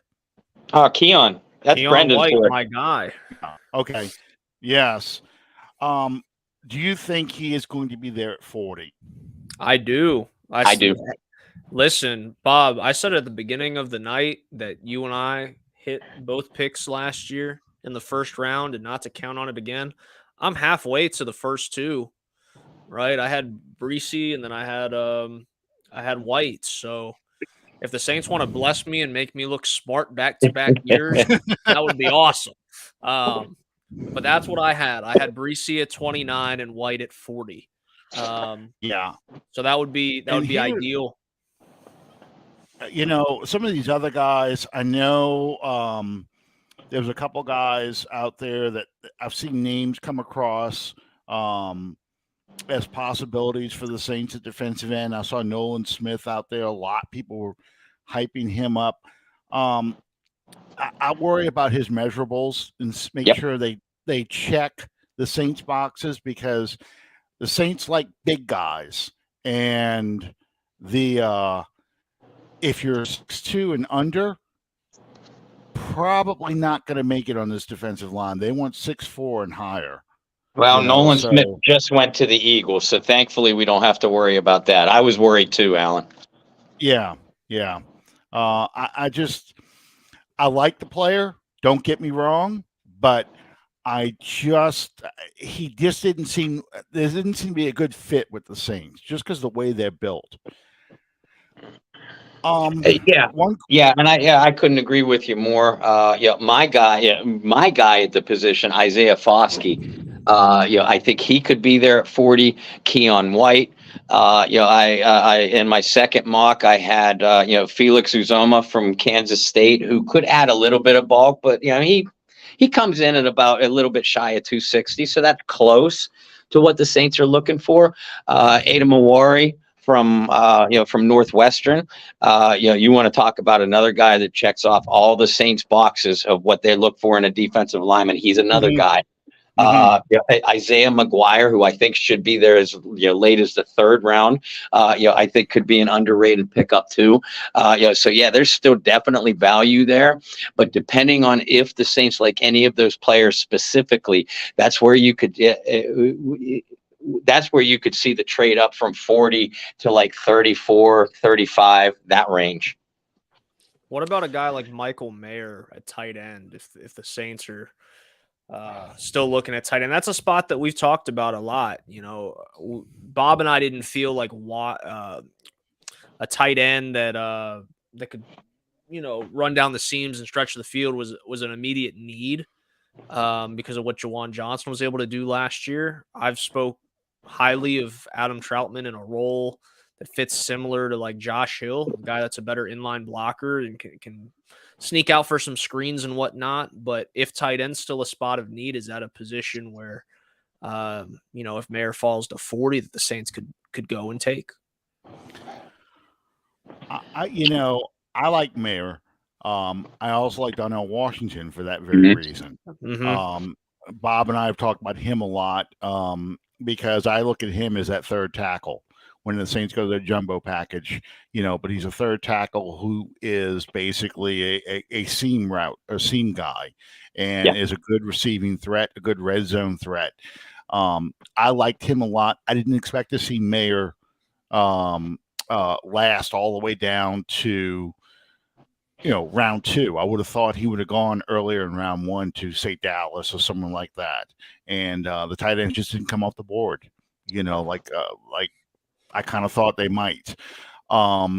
So I definitely see the Saints seriously considering him if he's at 40, because, like I said, there are some pass rushers, there's some edge rushers that they could get in round 3.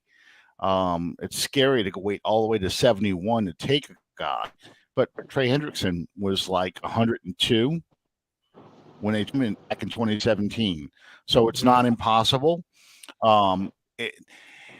I just don't think you'll get that immediate impact if you wait to the 3rd round to get him. But I do like Mayer if he's your highest ranked player on the board.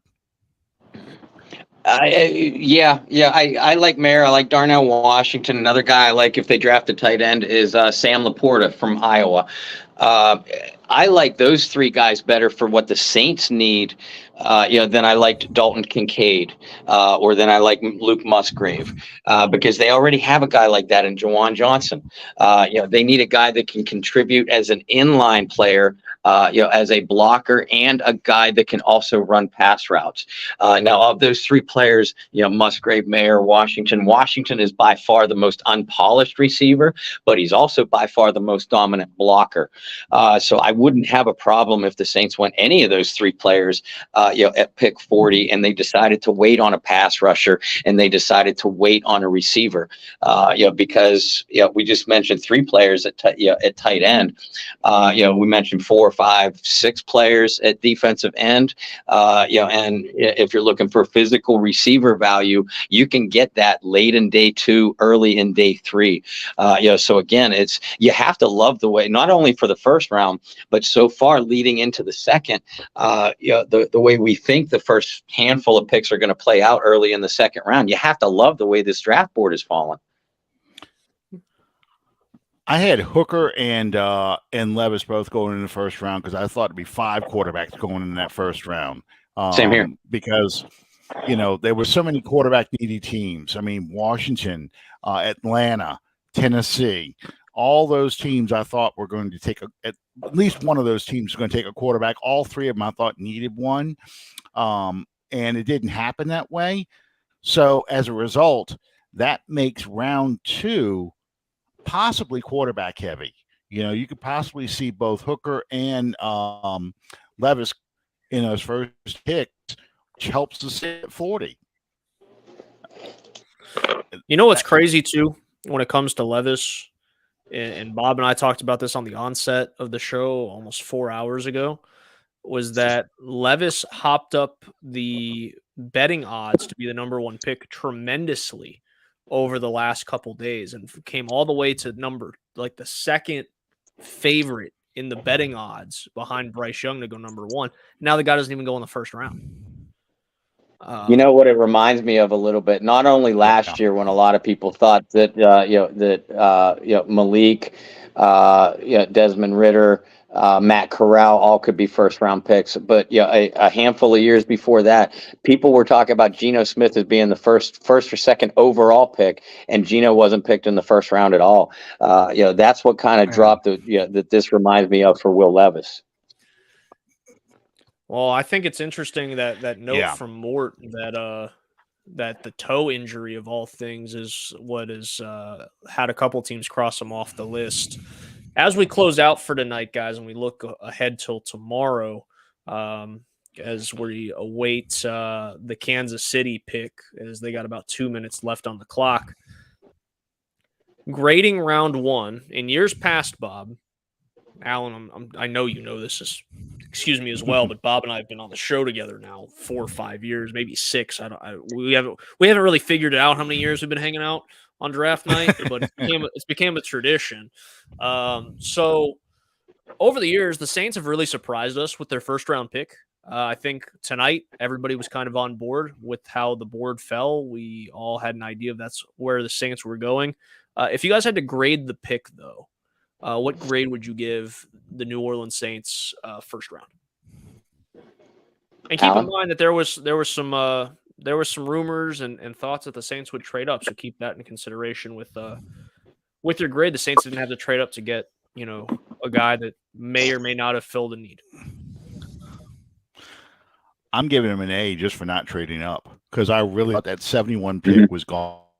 And I threw a picture of a prostitute window saying, Mickey be like right now trying to trade, because I really think he wanted to get in the lower teens and was willing to burn future assets to get that high, because he wanted his guy. So it was an A because they didn't burn any assets. You still have your first and second round pick next year. Well, you have the second round pick from Denver. You still have the third round pick this year. And they got the guy they wanted. The draft fell to them the way they wanted it to. And they have a good shot of getting the player they thought would probably be gone in the first round at pick 40. So you really can't dislike anything they did. They were just patient and let the draft come to them. This was a draft I really didn't have a feel on. I had a good feel for the players, but I didn't have a good feel where that player was going to be taken, because with Peyton, I know they're going to trade up. Peyton, I knew what he was going to do on things. This is Dennis Allen's draft, and I think of Dennis Allen a bit like Jim Mora, from the standpoint of I want to win games with my defense. I want to win games with my special teams. I want a controlled offense that controls the clock. I'd rather win 24-17 ball games than 40-13 ball games. And I want to play that kind of football. So I wasn't sure how this draft was going to play out, because all to build a team that way. And with taking Breesy tonight, it's fitting. I see how it's going to fall, and I think they really do go for a defensive end or Bob. I know we're bouncing all over the place, but Bob. Yeah, I mean, it's hard to you can't disagree with anything that you just said. Dennis Allen was allowed to put his stamp on his team this entire offseason. He made all the coaching staff moves that he wanted to make. He got his guys in. He got his quarterback in Derek Carr. He got defensive linemen, in free agency, Saunders and Shepard, that fit his profile. He got himself another running back, to help that style of play that you say he wants to run. And I think, the more assessment is dead on. And now he got his guy in the draft. And he and Mickey Loomis and Jeff. I give Jeff Ireland all the credit in the world too. They were able to do so by sitting patient and waiting for the draft to come to them, and that's one of the two reasons why I give the pick an A on paper. Obviously, it has to play out on the field. That's a no-brainer. But they got Barisi, one of the top 2 or 3. Defensive tackles graded in this entire draft. They did it without having to trade up. They're still sitting in a prime position to grab themselves, be it a big pass catcher, a defensive lineman or a defensive end, without sacrificing picks, and not only in this draft but in future drafts. So they didn't have to burn future assets. They filled a position of need that we all thought, we had mild disagreements on the player, but we all felt like pretty consensus across the board that it was going to be a defensive lineman. So they checked off that box. So on paper, they have vastly improved this product from what we saw in 2022 with Dennis Allen's personality. Like it or hate it, the man has a right to run the team that he was hired to run. And now these are his guys. One of the defensive ends we talked about, Uzoma, just went to Kansas City, so you can cross him off of the list. But again, coming into day 2, sitting at pick 40, sitting at pick 71, and still having the assets to go up and get a player in either one of those rounds that they identify, they are still sitting in a position of strength going into the rest of this draft. Yeah, I agree. I think the biggest thing is, and Alan kind of alluded to it with the success of the 2017 draft, was when you can get as many picks as possible in the top 100, you're doing yourself a favor. And the Saints have 3 in the top 71. And today was a big thing to go and get a guy who's going to make an immediate impact, like we said, with Parisi, and not have to trade up, not have to give up assets, and let the draft fall to you. I mean, I hate to repeat everything you guys have just said, but that's the reality of it. They were able to go get a guy that's going to make an impact without giving up future assets, and still sitting pretty at 40, and could let the board fall to them early tomorrow night, and still get another player, whether it's a defensive end, whether it's a tight end, whether it's whatever it may be, whether it's a receiver. I mean, whatever they feel like their need is, I feel like the board has fell their way very nicely. And then you could sit at 71, and you can go a lot of different ways with it. You could package picks to get back into the second round as well. And that's something Bob and I alluded to earlier. We felt like that was more likely as the board fell, and the Saints trading up in the first round is trading back into the second if there's a guy that you really like, and giving up 71 that way.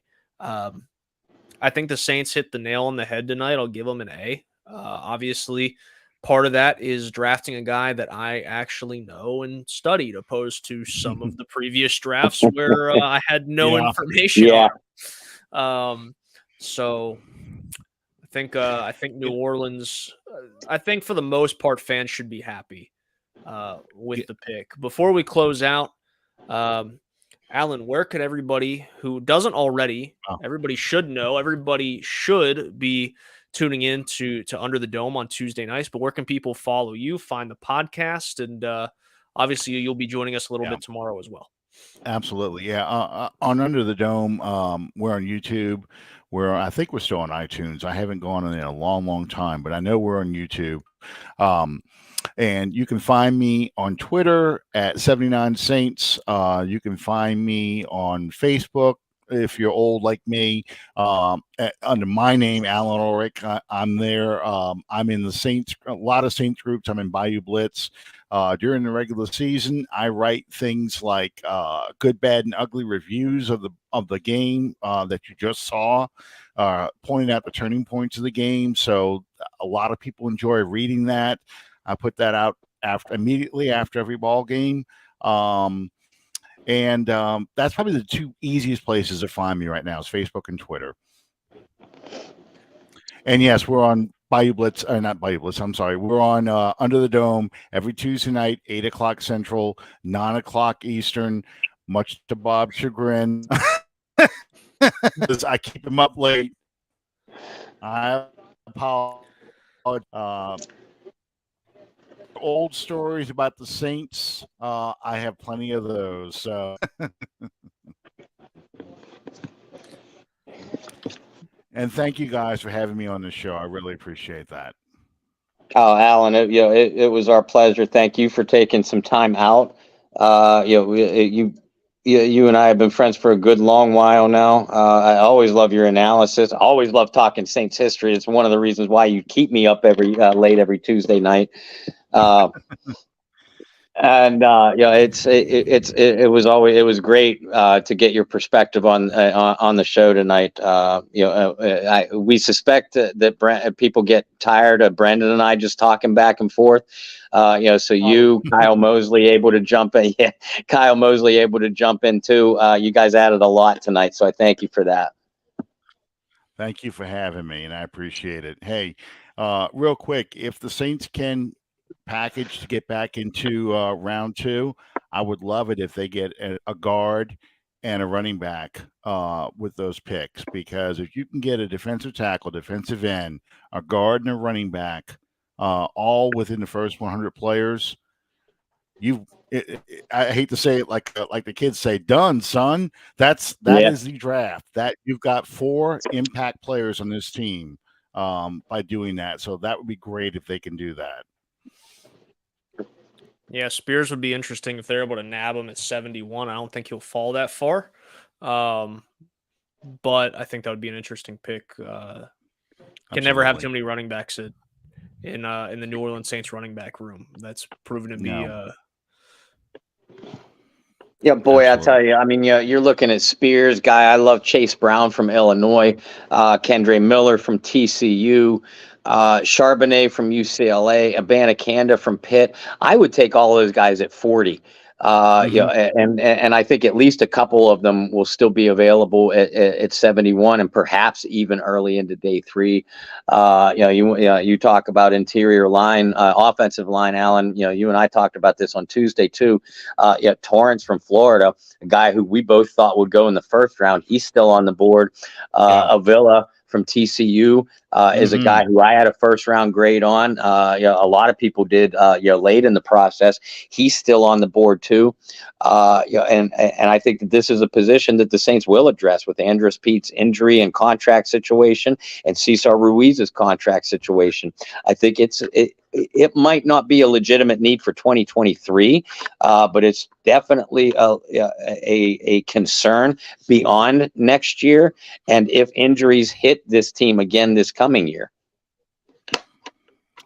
Absolutely. No, I would love a guard on day 2.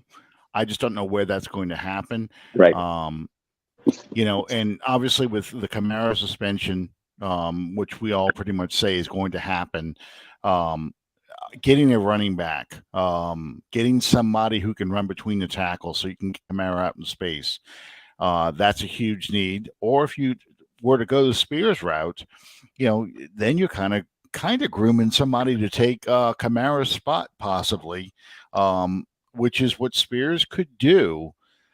If you want to look at that contract with Kamara and he's getting closer to that magical age of 30 and you're ready to move on and not give him that second or third contract in this case, but to give him that third contract, grooming to the future about this time is a decision as well.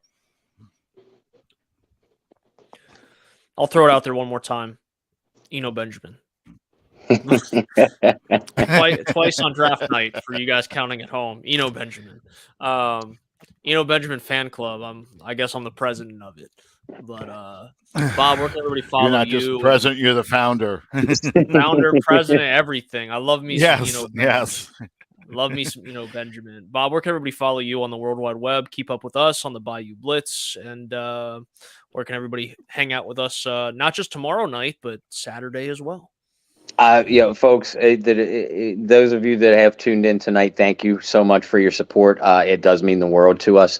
And like Brendan said, make sure you stay with us through day 2, and day 3 too. Day 3 is where we do some of our most entertaining work. We're just sleep deprived. Right, exactly. That's where we twist up the English language, and we get punchy a little bit. I want to see more of you guys in our comments too. I want to hear what your thoughts are, what your predictions are. Joke around with us just like you do with Alan and I on Tuesday night and Brendan and I on Wednesday night. We tell you all the time, this is your show. I want you to get more involved. But in the meantime, you can follow me personally on Facebook, Bob Rose. I'm over on Twitter at BobbyR2613. All of my work, and I will write an article tomorrow morning / afternoon, depends on when I can get the old bones going, on day 2 prospects that will be available for the Saints, and give you a synopsis on that.